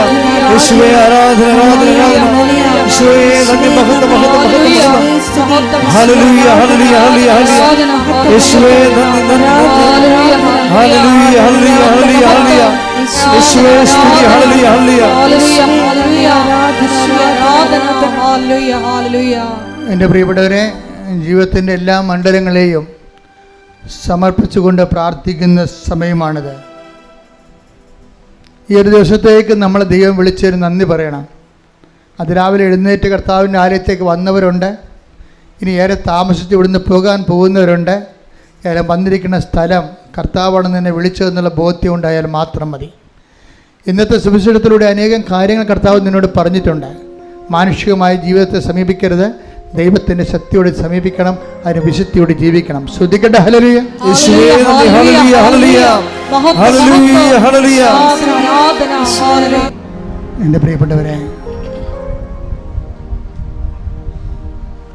കർത്താവിൻ്റെ അനുഗ്രഹം അടിപ്പട പോലെ പൈതാക്കാലം പോലെ ദൈവികമായ ശക്തി ആരാധന പക്ഷേ നമ്മുടെയൊക്കെ ആവശ്യിക്കുന്ന സമയമാണ്. ഇവിടെ തീർത്ഥാടനത്തിലുള്ളവരും അകലെ ഉടമ്പടിയിൽ ഓൺലൈനിലുള്ളവരും ജാഗ്രതയോടെ ഈ ആരാധനയിൽ പങ്കെടുക്കേണ്ടതാണ്. കൈകളെ ഇടതുനെഞ്ചിൽ വെച്ചിട്ട് വലത് കരങ്ങൾ ശിരസിൽ വെച്ചുകൊണ്ട് നമുക്ക് സൗഖ്യത്തിനായി പ്രാർത്ഥിക്കാം. വിവിധങ്ങളായ രോഗങ്ങൾ, ഇതൊരു അസുലഭമായൊരു സമയമാണ്. കർത്താവ് എന്നോട് പറഞ്ഞതുപോലെ, എൻ്റെ മനസ്സിൽ തോന്നിച്ചതുപോലെയാണ് നിന്നോട് ഞാൻ പറഞ്ഞിരിക്കുന്നത്. ഇടത് നെഞ്ചിലും വലത് കരം നിൻ്റെ ശിരസ്സിലും, നിൻ്റെ മുഴുവൻ ശരീരം, ഇവിടെയുള്ളവരും ഓൺലൈനിലുള്ളവരും ഈ സമയത്ത് ഏകാഗ്രതയോടെ പ്രാർത്ഥിക്കണം. നീ കർത്താവിൻ്റെ തിരുസന്നിധിയിലേക്ക് നീ വിളിക്കപ്പെട്ടിരിക്കുകയാണ്. അത് നീ സ്വന്തം ഇഷ്ടപ്രകാരം വന്നതല്ല, മറിച്ച് നിന്നോടുള്ള സ്നേഹത്താൽ നിൻ്റെ ദൈവം തൻ്റെ അടുത്തേക്ക് നിന്നെ വിളിച്ചതാണ്. പരിശുദ്ധ ദേവമാതാവിൻ്റെ മാധ്യസ്ഥത്തിലാണ് നിന്നെ വിളിച്ചിരിക്കുന്നത്. അതുകൊണ്ട് തന്നെ നിൻ്റെ വിഷയത്തിൻ്റെ മേലെ കണ്ണീരിന് പരിഹാരം ഉണ്ടാക്കാൻ പോകുന്ന ദൈവികമായ നിമിഷങ്ങളാണ്. ശ്രദ്ധിക്കട്ടെ. ഹല്ലേലൂയ ഹല്ലേലൂയ ഹല്ലേലൂയ ഹല്ലേലൂയ ഹല്ലേലൂയ. ഒരു വാക്ക് മതി. ശ്രദ്ധിക്കട്ടെ. ഹല്ലേലൂയ. ഒരു വാക്കുമതി എനിക്കതു മതി, ഒരു വാക്കുമതി എനിക്കതു മതി, ഒരു വാക്കുമതി എനിക്കതു മതി, ഒരു വാക്കുമതി എനിക്കതു മതി. വീണ്ടും ശിരസിൽ തന്നെ കൈവെക്കുക. ഇടത് കൈ ഇടനെഞ്ചത്ത് വെക്കുക. കർത്താവിൻ്റെ അനുഗ്രഹം ചൊരിയുന്ന സമയമാണ്. അമ്മേ, പരിശുദ്ധ അമ്മേ, ദേവമാതാവേ, അമ്മയുടെ മധ്യസ്ഥത്തിൽ ഉടമ്പടി എടുത്ത മക്കള്, ഉടമ്പടി എടുക്കാൻ പോകുന്ന മക്കള്, ഉടമ്പടി ജീവിക്കുന്ന മക്കള്, കണ്ണുനീരോടെ കർത്താവിൻ്റെ ദിവസം ആരാധനയ്ക്ക് പ്രാർത്ഥിക്കുന്ന അമ്മേ, ഓരോ മകനെയും മകളെയും തൊടുന്നതിന് വേണ്ടി അവർക്ക് വേണ്ടി മധ്യസ്ഥം വഹിക്കണമേ. അടിപ്പട പോലെ വൈദാഘാതം പോലെ ദൈവികമായ ശക്തി ഈ നിമിഷം മക്കളിലേക്ക് ഇടിച്ചിറങ്ങട്ടെ. ആന്തരിക അവയവങ്ങൾ, രോഗബാധിതമായ അവയവങ്ങൾ, അവയവങ്ങൾ, തലച്ചോറുകൾ, സൂക്ഷ്മ ഞരമ്പുകൾ, ബ്ലോക്ക് വന്നിരിക്കുന്ന അവസ്ഥകൾ, അതുപോലെ തന്നെ ശ്വാസനാളങ്ങൾ, അതുപോലെ തന്നെ തൊണ്ടകൾ, സ്പോണ്ടിലോസിസ് രോഗങ്ങൾ, അതുപോലെ തന്നെ കർത്താവ് തൈറോയ്ഡ് രോഗങ്ങൾ, കർത്താവെ അങ്ങ് സ്പർശിക്കണമേ. കർത്താവെ അങ്ങ് സ്പർശിക്കണമേ. എല്ലാ രോഗികളെയും അങ്ങ് സ്പർശിക്കണമേ. ശ്രദ്ധിക്കട്ടെ. ഹല്ലേലൂയ, ഹല്ലേലൂയ, ഹല്ലേലൂയ. യേശുവേ, ഹല്ലേലൂയ. മഹത്വം, മഹത്വം, ആരാധന, ആരാധന. ഹല്ലേലൂയ. എനിക്കതു മതിയേ, ഒരു വാക്കു മതി, എനിക്കതു മതി, ഒരു വാക്കു മതി, എനിക്കതു മതിയേ, ഒരു വാക്കു മതി, എനിക്കതു മതി. സന്തോഷത്തോടെ ഇരിക്കണം, സന്തോഷത്തോടെ ആയിരിക്കണം. കർത്താവ് നിന്നെ പ്രവർത്തിക്കുന്ന ഒരു സമയമാണ്. അനേകം സാക്ഷ്യങ്ങൾ ഇനിമുതൽ നിനക്ക് പറയാൻ പറ്റും. ഇന്നത്തെ ഒറ്റ പ്രാർത്ഥന കാരണം ചുണ്ട് തടിക്കുകയും ചുണ്ടിന് അലർജി ഉണ്ടാവുകയും ചുണ്ടിന് ചൊരുകയും ചെയ്യുന്ന വ്യക്തികൾ കർത്താവ് സ്പർശിക്കുന്നുണ്ട്. മൂക്കടഞ്ഞു പോയത്, മൂക്ക് ദശ വളരുന്നതുമായിട്ടുള്ള വ്യക്തികളെ, കുഞ്ഞുങ്ങളെ കർത്താവ് സ്പർശിക്കുന്നുണ്ട്. കർത്താവിൻ്റെ ഉന്നതമായ നാമത്തിന് സ്വസ്ഥം ചെയ്യുന്നു. കർത്താവെ, നിന്റെ വിശുദ്ധ പൗരോഹിത്യത്തെ മഹത്വപ്പെടുത്തണമേ. കർത്താവ്, സഭയിലുള്ള സാന്നിധ്യം പ്രകടമാക്കണമേ. കർത്താവ്, നിന്റെ തിരുമുറിവാർന്ന വലതുകരം, അണിപ്പെടുതാവുന്ന അത്ഭുതകരം ഓരോ നടുവിനും വെക്കണമേ. കിഡ്നി രോഗികൾ ഈ നിമിഷം സുഖപ്പെടട്ടെ. കിഡ്നി രോഗികൾ ഈ നിമിഷം സുഖപ്പെടട്ടെ. കിഡ്നി രോഗികൾ ഈ നിമിഷം സുഖപ്പെടട്ടെ. കർത്താവിൻ്റെ കരങ്ങൾ ഇടത് നെഞ്ചിൽ വെക്കട്ടെ. ഹൃദയ രോഗികളെ സ്പർശിക്കട്ടെ. കർത്താവിൻ്റെ കരങ്ങൾ ഇടത് നെഞ്ചിൽ വെക്കട്ടെ. ഹൃദയ രോഗികളെ സ്പർശിക്കണമേ. പതിരകളെ സ്പർശിക്കണമേ. ശ്വാസകോശങ്ങളെ സ്പർശിക്കണമേ. കർത്താവ്, ശ്വാസം മുട്ടുള്ളവരെ, ശ്വാസ തടസ്സമുള്ളവരെ, ശ്വാസം മുട്ടുന്നവരെ കർത്താവിൻ്റെ നാമത്തിൽ, കർത്താവിൻ്റെ നാമത്തിൽ കർത്താവിൻ്റെ രോഗങ്ങൾ മാറിപ്പോകട്ടെ. ഓക്സിജൻ ലഭിക്കാത്തവരെ, ഓക്സിജൻ സാച്ചുറേഷൻ ഉള്ളവരെ എല്ലാവരെയും കർത്താവിൻ്റെ തിരുസന്നിധിയിൽ സമർപ്പിക്കുന്ന മാരക രോഗങ്ങൾ, തീരാവേദികൾ, ജീവിത ദുരിതങ്ങൾ കർത്താവിൻ്റെ നാമത്തിൽ, കർത്താവിൻ്റെ നാമത്തിൽ, കർത്താവിൻ്റെ നാമത്തിൽ മാറിപ്പോകട്ടെ. ശ്രദ്ധിക്കട്ടെ. ഹല്ലേലൂയ, ഹല്ലേലൂയ, ഹല്ലേലൂയ. യേശുവേ, ആരാധന, ആരാധന. ഹല്ലേലൂയ. യേശുവേ നന്ദി. യേശുവേ ആരാധന. എനിക്കതു മതി, ഒരു വാക്കു മതി, എനിക്കതു മതി, ഒരു വാക്കു മതി, എനിക്കതു മതി, ഒരു വാക്കു മതി, എനിക്കതു മതി. വീണ്ടും ഇടത് കൈ വയറിൽ വെച്ചുകൊണ്ട് വലതുകരം നടുവിൽ വെച്ചുകൊണ്ട് കർത്താവിന്റെ തിരുസന്നിധിയിൽ സ്തുതിക്കട്ടെ. കർത്താവിന്റെ ഉന്നതമായ നാമത്തിന് സ്വസ്ഥം ചെയ്യുന്നു. സ്തുതിക്കട്ടെ. കർത്താവിന്റെ ഉന്നതമായ നാമത്തിന് സ്വസ്ഥം ചെയ്യുന്നു. ഉദരരോഗങ്ങൾ കർത്താവിന്റെ നാമത്തിലെ കർത്താവെ സ്പർശിച്ച് പ്രാർത്ഥിക്കുന്ന കർത്താവെ, നിന്റെ കരുണ മക്കളുടെ ചൊരിയണമേ. ഉദരരോഗങ്ങള്, ഗർഭാശയ രോഗങ്ങള്, മൂത്രാശയ രോഗങ്ങള്, കിഡ്നി രോഗങ്ങള്, കർത്താവ് മക്കളില്ലാത്തവര്, അണ്ടാശയ രോഗങ്ങള്, അണ്ടാശയത്തിൽ സിസ്റ്റ്, ഗർഭാശയത്തിൽ സിസ്റ്റ്, കർത്താവ് ഗർഭാശയം ചുരുങ്ങിപ്പോയവർ, ഗർഭാശയത്തിൻ്റെ ഭിത്തികൾ നനുത്തതായിട്ടുള്ളത്, നേർമ്മയായിട്ടുള്ളത്, കുഞ്ഞുങ്ങൾ ഗർഭം ധരിക്കാൻ പറ്റാത്ത ഗർഭാശയങ്ങളെ സ്പർശിക്കണത് പ്രാർത്ഥിക്കുന്നു. അണ്ടബീജങ്ങൾ ഉൽപ്പാദിപ്പിക്കാൻ പറ്റാത്ത ദമ്പതിമാർ അവരെ സ്പർശിക്കണത് പ്രാർത്ഥിക്കുന്നു. എൻ്റെ കർത്താവിൻ്റെ ഉന്നതമായ നാമത്തിൽ, സഭയുടെ അധികാരത്തിൽ, കുരിശിൻ്റെ അടയാളത്തിൽ, ദൈവികമായ ശക്തിയാൽ മാരക രോഗങ്ങൾ, തീരാവേദികൾ യേശുവിൻ്റെ നാമത്തിൽ, യേശുവിൻ്റെ നാമത്തിൽ, യേശുവിൻ്റെ നാമത്തിൽ മാറിപ്പോകട്ടെ. ശ്രുതിയുടെ ഹല്ലേലൂയ, ഹല്ലേലൂയ, ഹല്ലേലൂയ. യേശുവേ നന്ദി. ഹല്ലേലൂയ, ഹല്ലേലൂയ, ഹല്ലേലൂയ, ഹല്ലേലൂയ. യേശുവേ ആരാധന. ഒരു വാക്കു മതി, എനിക്കതു മതി, ഒരു വാക്കു മതി, എനിക്കതു മതി. എൻ്റെ പ്രിയപ്പെട്ടവരെ, കയ്യിൽ രണ്ട് നെഞ്ചത്ത് വെച്ചുകൊണ്ട് നിങ്ങളുടെ ഉടമ്പടിയിൽ വെച്ചിരിക്കുന്ന വിഷയത്തിൻ്റെ മേൽ ദൈവിക തീരുമാനം ഉണ്ടാകാൻ വേണ്ടി പ്രാർത്ഥിക്കേണ്ട സമയമാണ്. ഉടമ്പടി എടുത്തിട്ടില്ലാത്തവർ അവരുടെ ജീവിതാവസ്ഥകളെ ഇപ്പോൾ സമർപ്പിച്ച് പ്രാർത്ഥിക്കേണ്ടതാണ്.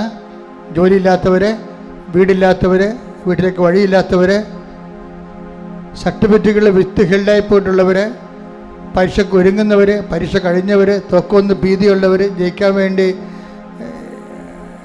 കണ്ണീരോടെ പ്രാർത്ഥിക്കുന്നവർ, എല്ലാവരെയും വ്യത്യസ്തങ്ങളായ വിദേശ ജോലികൾക്ക് വേണ്ടിയുള്ള പരിശ്രമങ്ങളിലെ ഓരോരോ ഘട്ടങ്ങളിലെ ഹെൽഡപ്പായി പോയിട്ടുള്ളവരെ ഈ സമയത്ത് സമർപ്പിച്ച് പ്രാർത്ഥിക്കുന്ന വീട്, ജോലി, സ്ഥലങ്ങൾ, സ്ഥലസംബന്ധ വിഷയങ്ങൾ, വിവാഹം, മക്കളില്ലാത്ത അവസ്ഥകൾ, എല്ലാ വിഷയങ്ങളും സമർപ്പിച്ചുകൊണ്ട് പ്രാർത്ഥിക്കട്ടെ.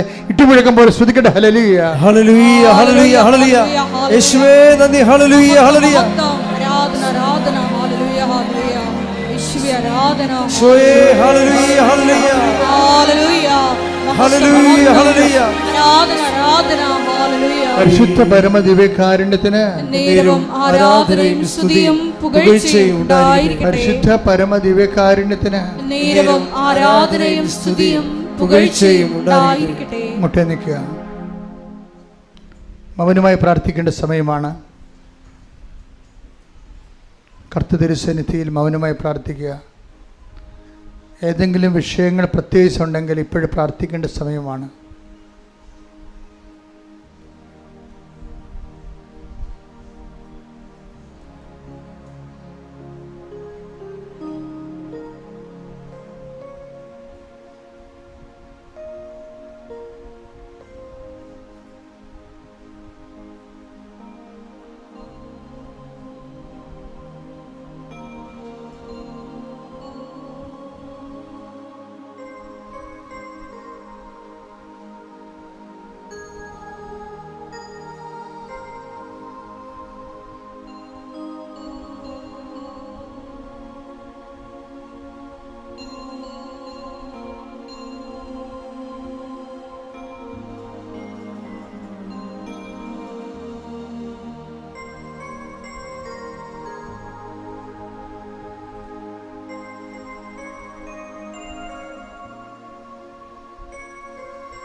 ഉടമ്പടിയുടെ ഒരു വസന്തകാലത്തിലേക്ക് നമ്മൾ പ്രവേശിക്കുകയാണ്. തിങ്കളാഴ്ച സീറോ മലബാർ സഭയിലും ബുധനാഴ്ച ലത്തീൻ സഭയിലും ഓറിയൻ്റൽ ചർച്ചിൽ തിങ്കളാഴ്ച ഓറിയൻ്റഡ് പേഴ്സ് സഭകളിലെ തിങ്കളാഴ്ചയും ലത്തീൻ സഭയിൽ ബുധനാഴ്ചയും ഇവിടെ നോൻപ് ആരംഭിക്കുക. നോൻപ് വിശുദ്ധിയുടെ വലിയ കാലമാണ്. ഉടമ്പടി ഏറ്റവും കൂടുതൽ അനുയോജ്യമായൊരു കാലമാണ് നോൻപ്. അതുകൊണ്ട് തന്നെ നോൻപിൻ്റെ ഈ ഒരു ആഴ്ച തന്നെ എല്ലാവരും ഉടമ്പടി എടുക്കാൻ ആഗ്രഹിക്കുന്നവരെല്ലാം ഉടമ്പടി എടുത്ത് നോൻപിൻ്റെ കൂടെ അങ്ങോട്ട് ഉടമ്പടിയോട് ചേരുന്നതാണ് ഏറ്റവും നല്ലത്. ഈ ആഴ്ച ഇപ്പോൾ ശനിയാഴ്ച വരെ സമയമുണ്ട്. നോൻപോടുകൂടി നമ്മൾ ഉടമ്പടിയോടുകൂടി നോൻപ് ആരംഭിക്കുക. അപ്പം അതൊരു നല്ല അവസരമായിട്ട് ഉപയോഗിക്കണം. പിന്നെ ഒത്തിരിയേറെ ആയിരക്കണക്കിന് കുഞ്ഞുങ്ങൾ ഇവിടെ വന്ന് അമ്മമാരുടെ ഉടമ്പടിയിൽ കയ്യൊപ്പ് പ്രാർത്ഥന വാങ്ങിച്ച് പരീക്ഷയ്ക്ക് വേണ്ടി പോയിട്ടുണ്ട്. അവരുടെ എല്ലാ അമ്മമാരും അവരുടെ കുഞ്ഞുങ്ങളോട് അവിടെ പരീക്ഷ കഴിയണ ദിവസം നിങ്ങൾ ഏറ്റെടുത്തിരിക്കുന്ന ഉടമ്പടി കുഞ്ഞുങ്ങൾ കൊണ്ട് ചെയ്യിച്ച് അവരെയും ഉടമ്പടിയുടെ ഭാഗമാക്കണം. അവർ വിശുദ്ധ ജീവിതം നയിക്കുകയും സുവിശേഷ സാക്ഷികളായി ജീവിക്കുകയും ദൈവത്തിൻ്റെ മക്കളെപ്പോലെ ജീവിക്കണം. കാരണം ലോകം വളരെ വളരെ മോശമായിക്കൊണ്ടിരിക്കുകയാണ്. ലോകത്തിൻ്റെ വിഷപ്പകർച്ച ചെയ്യുന്ന പരിശുദ്ധ അമ്മയുടെ നീല മേലങ്കി നമ്മുടെ കുഞ്ഞുങ്ങൾ സംരക്ഷിക്കപ്പെടാൻ വേണ്ടി അമ്മമാർക്ക് പ്രത്യേകമായ ചുമതലയുണ്ട്. മാതാപിതാക്കന്മാർ തന്നെ ഒരു ആധ്യാത്മിക അന്തരീക്ഷം ഈ ദിവസങ്ങളിൽ ഭവനങ്ങളിൽ സംരക്ഷിക്കണം. ഇന്നലെ 9ാം ക്ലാസ്സിൽ പഠിക്കുന്ന ഒരു പയ്യനെയും കൊണ്ട് അപ്പൻ വന്ന് എൻ്റെ മുമ്പിൽ നിലവിളിച്ചായിരുന്നു. അവൻ ഇടയ്ക്കിടയ്ക്ക് മദ്യപിക്കുന്നു, 9ാം ക്ലാസ്സുകാരനെ. അപ്പോൾ എൻ്റെ മനസ്സിൽ തോന്നി, നിങ്ങൾ മദ്യപിക്കുന്നുണ്ടോ? ഞാൻ ചോദിച്ചില്ല അയാളോട്. പക്ഷേ അയാൾ പ്രാർത്ഥിച്ചു കഴിഞ്ഞപ്പോഴാണ് എൻ്റെ മനസ്സത് വന്നത്. അപ്പോൾ എപ്പോഴും മാതാപിതാക്കന്മാർ എന്ത് കാണിക്കുന്നു. ഇപ്പം മക്കൾ കേരളത്തിൽ ഇപ്പോഴും മക്കളങ്ങോട്ട് പിള്ളേർ അങ്ങോട്ടും ഇങ്ങോട്ടും തല്ലി ചാകണ ഒരു കാലമാണല്ലോ. അപ്പോൾ അവർ അതിൻ്റെ അകത്തുനിന്നും മാതാപിതാക്കന്മാർക്കൊന്നും ഒഴിഞ്ഞു പോകാൻ പറ്റത്തില്ല. ആദ്യ മക്കളുണ്ടായ ആദ്യകാലം മുതലേ ദൈവതിരുസേന ഏറ്റെടുത്ത പോലെ ജീവിപ്പിക്കുന്ന ഒത്തിരിയേറെ മക്കൾ, ആയിരക്കണക്കിന് മക്കൾ എൻ്റെ മുമ്പിലുണ്ട്. അപ്പം അവരെല്ലാം വളർത്തിക്കൊണ്ടുവന്ന രീതികളാണ് ദൈവത്തെക്കുറിച്ച് ഓർപ്പിക്കുകയും വിശുദ്ധ ജീവിക്കുകയും. അവൻ്റെ പള്ളിക്ക് ഇപ്പം നിങ്ങൾക്കറിയാമല്ലോ, എല്ലാവരും ഇപ്പം നിങ്ങളുടെ മക്കളായാലും ശരി, ആരായാലും ശരി, ചില സമയത്ത് ചില വൈപരീത്യങ്ങൾ കാണിക്കും. സഭയിലും ഉണ്ടാകും അതുപോലെയുള്ള ആൾക്കാർ. ഇപ്പം ഇങ്ങനെ പറഞ്ഞുകൊണ്ടിരിക്കണം, ഞാൻ തന്നെ നാളെ വീണ് പോകാതിരിക്കാൻ വേണ്ടി നിങ്ങൾ പ്രാർത്ഥിക്കണമെന്ന് പൗലോസ് അപ്പോസ്തലൻ പറഞ്ഞിട്ടുണ്ട്. നിൽക്കുന്നുവെന്ന് തോന്നുന്നു വീഴാതിരിക്കട്ടെ എന്ന്. അപ്പോൾ പരസ്പരം പ്രാർത്ഥിച്ച് നമുക്ക് നിൽക്കാൻ പറ്റത്തുള്ളൂ. അപ്പം ഞങ്ങൾ നിങ്ങൾക്ക് വേണ്ടി പ്രാർത്ഥിക്കുന്ന പോലെ നിങ്ങളും അതുപോലെ പ്രാർത്ഥിക്കണം. പിന്നെ നിങ്ങൾക്ക് തന്നെ അറിയാം, വീട്ടിലെ വൈദിക വൃത്തിക്ക് പറ്റാത്തവനാണെന്ന് നിങ്ങൾക്കറിയാമെങ്കിൽ അങ്ങനെയുള്ള കുഞ്ഞുങ്ങൾ ഉന്തിത്തള്ളി സെമിനാരി വിടരുത്. അമ്മമാർക്കാണ് പിള്ളേരെക്കുറിച്ച് കൃത്യമായിട്ട്, ആൺപിള്ളേരെക്കുറിച്ച് കൃത്യമായിട്ട് അറിയാവുന്നത്. ഇപ്പോഴത്തെ കണ്ടീഷൻ ചില അമ്മമാർ സെമിനാരി വിടുമ്പോൾ തന്നെ പാസ്പോർട്ട് എടുപ്പിക്കുകയാണ് വീട്ടിൽ, മകനെ യൂറോപ്പിൽ വിടാൻ വേണ്ടി. അങ്ങനെ പുതിയ അവതാരങ്ങൾ വന്നിട്ടുണ്ട്. അപ്പം അതൊക്കെ അമ്മമാരെന്ന് നമുക്ക് പറയാൻ പറ്റത്തില്ല. അവരിങ്ങനെ ദുരുദ്ദേശത്തോടുകൂടി സഭയെ സമീപിക്കുന്നു എന്നാണ് ഞാൻ പറയത്തുള്ളൂ. അങ്ങനെ എനിക്ക് കുറച്ച് പേര് അറിയാവുന്നതുകൊണ്ട് ഞാൻ പറയണം. എപ്പോഴും നമ്മൾ ശ്രദ്ധിക്കണം, നിങ്ങളുടെ കൂട്ടത്തിലെ വിശുദ്ധിയിലേക്ക് ചായ്വുള്ളവരെയാണ് നിങ്ങൾ പ്രത്യേകം പ്രാർത്ഥിക്കേണ്ടത്. എന്നിട്ട് അവരെ ഈശോയ്ക്ക് കൊടുക്കണം. വിശുദ്ധിയിലേക്ക് ചായ്വുള്ളവരെ, അവരതൊരു വിശുദ്ധി ഒരു പ്രകൃതമാണ് ശരിക്കും. അതിനോട് സഹകരിച്ച് പോകണം നമ്മൾ. സഹകരിക്കാതെ മരണം വരെ മൽപ്പിടുത്തം നടത്തിയ ഒരാളെ, അങ്ങനെ മരണം വരെ മൽപ്പിടുത്തം നടത്തുന്ന ആളെ മൽപ്പിടുത്തം നടത്തിയെന്ന് പറയാനേ ഉള്ളൂ. സഭയ്ക്ക് വലിയ പ്രത്യേകിച്ച് ആത്മാക്കളുടെ വീണ്ടെടുപ്പിന് വല്ല പള്ളിപ്പണിയൊക്കെ ചെയ്യാൻ പറ്റും, സ്കൂളൊക്കെ പണിയാൻ പറ്റും, പക്ഷെ സഭയെ പണിയാൻ പറ്റത്തില്ല. സഭയെ പണിയണമെങ്കിൽ ആത്മാക്കളെ വീണ്ടെടുക്കണം. അതിന് കർത്താവിൻ്റെ തിരിച്ചുവരെ ഓർത്തുകൊണ്ട് കണ്ണീരിടാൻ പറ്റിയവരും അതിൻ്റെ പേരിൽ വിശുദ്ധി കീപ്പ് ചെയ്യാൻ പറ്റുന്ന ആൾക്കാരും അതൊരു വലിയ ആന്തരിക അഭിഷേകമാണ് ശരിക്കും. അതിന് രണ്ടാം പൗരോഹിത്യം എന്നാണ് പറയണത്. അപ്പം അതെപ്പോഴും അപ്പം അങ്ങനെയുള്ള കുഞ്ഞുങ്ങൾ ജനിക്കാൻ വേണ്ടി പ്രാർത്ഥിക്കണം. യൂറോപ്പ് തോറ്റിടത്ത് നമുക്ക് ജയിക്കണം. എന്താ കാരണം വെച്ച് കഴിഞ്ഞാൽ നമ്മൾക്കും അപ്പോസ്തലിക പാരമ്പര്യമുള്ള സഭയാണ്. അപ്പം അതുകൊണ്ട് തന്നെ ഇന്നത്തെ ഈ കാലത്ത് അപ്പന്മാരുടെ ഉത്തരവാദിത്വം, നിങ്ങളെ വേറെ ഭാരിച്ച പണിയൊന്നും ചെയ്തില്ലെങ്കിലും നിങ്ങൾക്ക് രക്തത്തിൽ പിറന്ന കുഞ്ഞുങ്ങളെ കർത്താവിൻ്റെ കൃപയെ നിലനിർത്താൻ കഴിഞ്ഞാൽ അത് മതി. അവിടെ കാര്യം നോക്കാൻ പിന്നെ കർത്താവ് ഉണ്ടാവും. അപ്പം അതുകൊണ്ട് തന്നെ ഈ ഒരു വിഷയത്തിൽ ഇന്ന് പല അമ്മമാരും മക്കളെ പെറ്റിയിടുന്നതിൻ്റെ ഉദ്ദേശം ദൈവത്തിന് എങ്ങനെ കൊടുക്കരുതെന്നാണ് അവർ പറയണത്. ഇപ്പം ഞെളിഞ്ഞു പിടിച്ച് എല്ലാവരും ഉടമ്പടി ചെയ്യുന്നുണ്ട്. പക്ഷേ കുഞ്ഞുങ്ങൾ 10ാം ക്ലാസ് പാസ്സായപ്പോഴും PDC പാസ്സായപ്പോഴും കുഞ്ഞുങ്ങൾ അവിടെ ശുശ്രൂഷയ്ക്ക് പോകണമെന്ന് പറഞ്ഞപ്പോൾ നിങ്ങൾ എന്താണ് അവരോട് പറഞ്ഞതെന്നുള്ളത് ദൈവത്തിൻ്റെ പുസ്തകത്തിൽ എഴുതി വെച്ചിട്ടുണ്ട്. മനസ്സിലായില്ലേ? അവരെ നിങ്ങൾ വഴിപിഴപ്പിച്ചിട്ടുണ്ട്. ശുശ്രൂഷകളിൽ നിന്ന് കർത്താവിൻ്റെ ശുശ്രൂഷ ചെയ്യാമെന്ന് പറയുമ്പോൾ അമ്മമാർ വഴിപിഴപ്പിച്ചവരുണ്ട്. എന്താണ്? നീ അപ്പന് കടവാണ്, 10 പൈസ ഉണ്ടാക്കണം, നീ അതിന് പോയി ഇതിന് പോയി എന്നൊക്കെ പറയും. നിങ്ങളോട് ഇങ്ങോട്ട് ആരെങ്കിലും ഒരു മകനോ മകളോ പറഞ്ഞാൽ, എൻ്റെ മകനെ ഒരു കാരണവശാലും, നിങ്ങൾക്ക് ദൈവഭയം ഉണ്ടെങ്കിൽ ഒരു കാരണവശാലും നിങ്ങൾ തടഞ്ഞു നിൽക്കരുത്. അപ്പോൾ നിങ്ങളുടനെ അവർക്ക് അങ്ങനെ ചെയ്ത് ഇവരിങ്ങനെ പോയി അവരെക്കുറിച്ച് അങ്ങനെ കേൾക്കണം, ഇങ്ങനെ പിശാചിൻ്റെ വേദോപദേശം കൊടുത്തിട്ട് ഉള്ളവന്. നിങ്ങൾക്കറിയാവില്ല, സഭയിൽ ഒരാൾ പുത്തൻ അഭിഷേകം സ്വീകരിച്ചാൽ മതി, ആയിരങ്ങൾ കർത്താവിന് വേണ്ടി വീണ്ടെടുക്കപ്പെടും, ഒരു സംശയമില്ല. അപ്പം അതുകൊണ്ട് അങ്ങനെ വിശുദ്ധമുള്ള പുണ്യപ്പെട്ട അച്ഛന്മാരെ കാണുമ്പോഴും പുണ്യപ്പെട്ട അച്ഛന്മാർ അച്ഛന്മാരെല്ലാം വേണ്ടി പ്രാർത്ഥിക്കണം. എല്ലാവർക്കും വേണ്ടി പ്രാർത്ഥിക്കണം. എല്ലാവർക്കും വേണ്ടി നിങ്ങളെ വിശുദ്ധിയോട് ചെന്ന് അച്ഛന്മാരെ സമീപിക്കുകയും സംസാരിക്കുകയും ചെയ്യുമ്പോൾ അവർക്ക് വേണ്ടി പ്രാർത്ഥിക്കണം എന്നവരൊക്കെ പറയുമ്പോൾ തന്നെ ആ അച്ഛന്മാർക്കും സിസ്റ്റേഴ്സിനും ഒരു ബലം കിട്ടും. കാര്യം എന്താണ്? അവർ റിസ്ക് എടുത്ത് കർത്താവിൻ്റെ മുമ്പിൽ ഫുൾ ടൈം നിൽക്കുന്ന ആൾക്കാരാണ്. അപ്പം അതുകൊണ്ട് തന്നെ അവർ ദൈവത്തിൻ്റെ പിറകെ നിൽക്കുകയും, അതുകൊണ്ട് ദൈവവിളിയുടെ ഒരു കാലമാണ്. ആർക്കെങ്കിലും കൃപാസനത്തിനോട് ചേർന്ന് പ്രവർത്തിക്കണമെന്ന് തോന്നുന്നുണ്ടെങ്കിൽ ഇവിടെ വന്നും മാസങ്ങളോ വർഷങ്ങളോ നിന്ന് പ്രാർത്ഥിക്കാനും പ്രവർത്തിക്കാനുള്ള സൗകര്യമുണ്ട്. പക്ഷെ നല്ല വിദ്യാഭ്യാസം ഉണ്ടാകണം, പിന്നെ ഒത്തിരി പ്രായമൊന്നും ഉണ്ടാകരുത്, അത്രയേ ഉള്ളൂ. കാരണം അവർക്ക് പ്രവർത്തിക്കണമല്ലോ. അപ്പം അതുകൊണ്ട് അങ്ങനെ നിങ്ങൾ ശ്രമിക്കാവുന്ന, നിങ്ങൾക്ക് അങ്ങനെ വിളി മാതാവ് തന്നിട്ടുണ്ടെങ്കിൽ. അപ്പോൾ നല്ലൊരു കാലമാണ് വരണത്. ദൈവത്തിൻ്റെ കൃപ. എൻ്റെ മക്കളെ എന്താ അച്ഛൻ ഇങ്ങനെ പറഞ്ഞു വെച്ച് കഴിഞ്ഞാൽ, അപമാതാവിനെ നേരെ കണ്ട ആളാണ് ഞാൻ. അപ്പോൾ വിശ്വാസത്തിൽ എന്തിലാണ് നമ്മൾ അഭയം പ്രാപിച്ചിരിക്കുന്നത് നമുക്കറിയാം.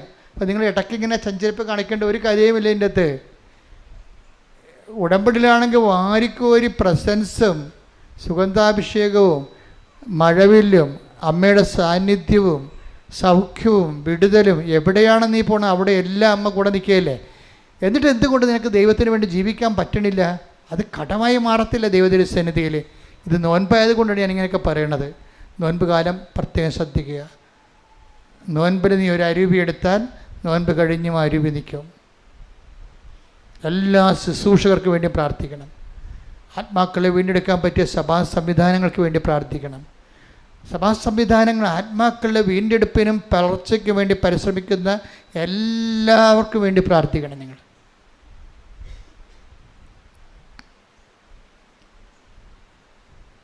ഇത് ഇന്ന് ഈ ചൊവ്വാഴ്ച ഈ ധ്യാനം നിങ്ങൾക്ക് അപ്പ് ചെയ്യുമ്പോൾ തന്നെ എൻ്റെ മക്കൾ പല പ്രാവശ്യം കേൾക്കുകയും പിന്നെ എല്ലാ ദിവസവും ഡെയിലി ബ്രെഡുണ്ട്. ഡെയിലി ബ്രെഡിലൂടെയും കർത്താവ് അനേകം മക്കളെ നയിക്കുകയും ശക്തിപ്പെടുത്തുകയും ചെയ്യുന്നുണ്ട്. രാവിലെ ചിലപ്പോൾ പ്രത്യക്ഷീണ പ്രാർത്ഥനയ്ക്ക് ചെറിയൊരു ചേഞ്ച് ഉണ്ടാകും. സഭ അത് ഏറ്റെടുക്കുന്ന പഠനം ഏറ്റെടുക്കുന്ന ഒരു സ്ഥിതിക്ക് ചേഞ്ച് ചെയ്യാൻ എന്നോട് പറഞ്ഞിട്ടുണ്ട്.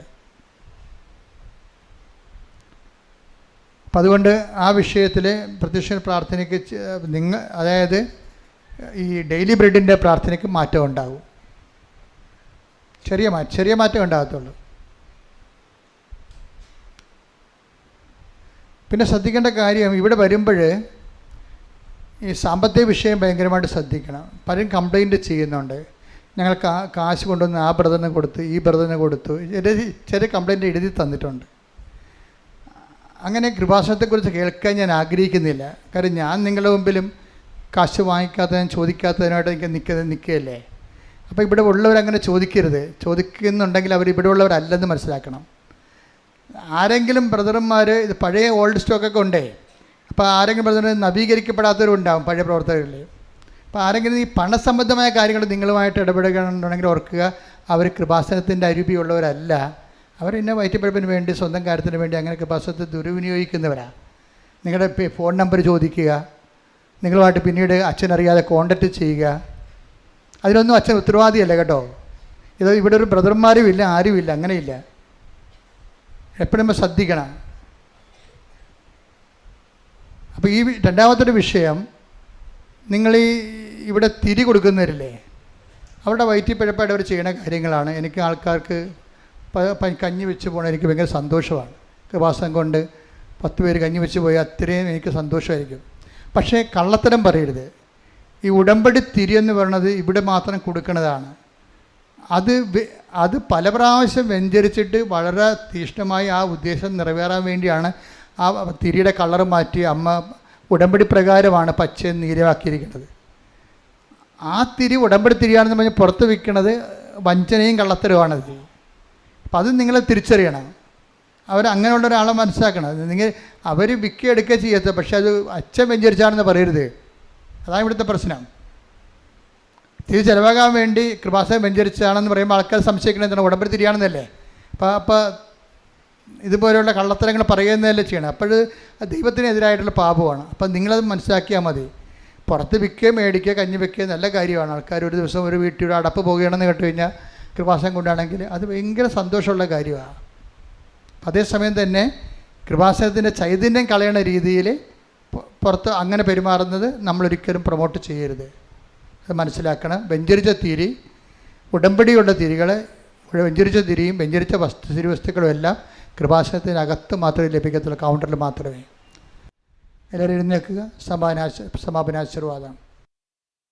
ഒരിക്കൽ കൂടി മരിയൻ ഉടമ്പടിയിൽ സമർപ്പിച്ചിരിക്കുന്ന എല്ലാ വിഷയങ്ങളും ദൈവമാതാവിൻ്റെ മധ്യസ്ഥയിൽ ദിവ്യകാരുണ്യ സന്നിധിയിൽ സമർപ്പിച്ച് ഒരു നിമിഷം നമുക്ക് മൗനമായിട്ട് പ്രാർത്ഥിക്കാം.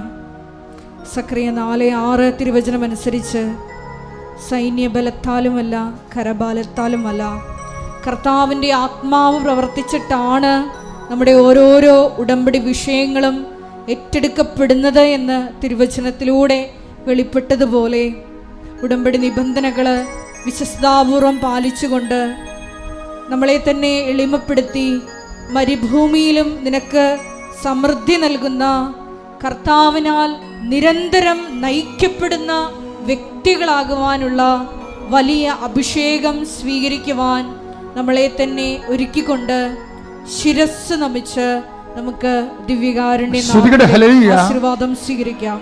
ഹല്ലേലൂയ, ഹല്ലേലൂയ, മഹത്വം, മഹത്വം. യേശുവേ നന്ദി. ഹല്ലേലൂയ, ഹല്ലേലൂയ.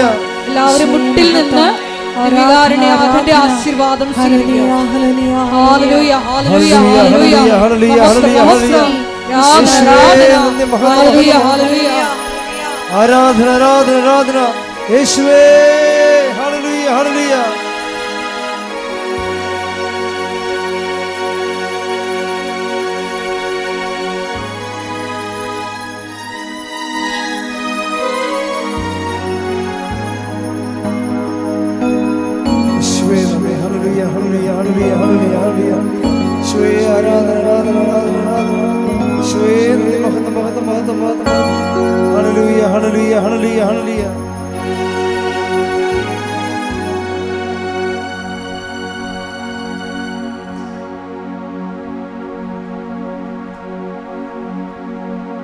പരിശുദ്ധ പരമമാ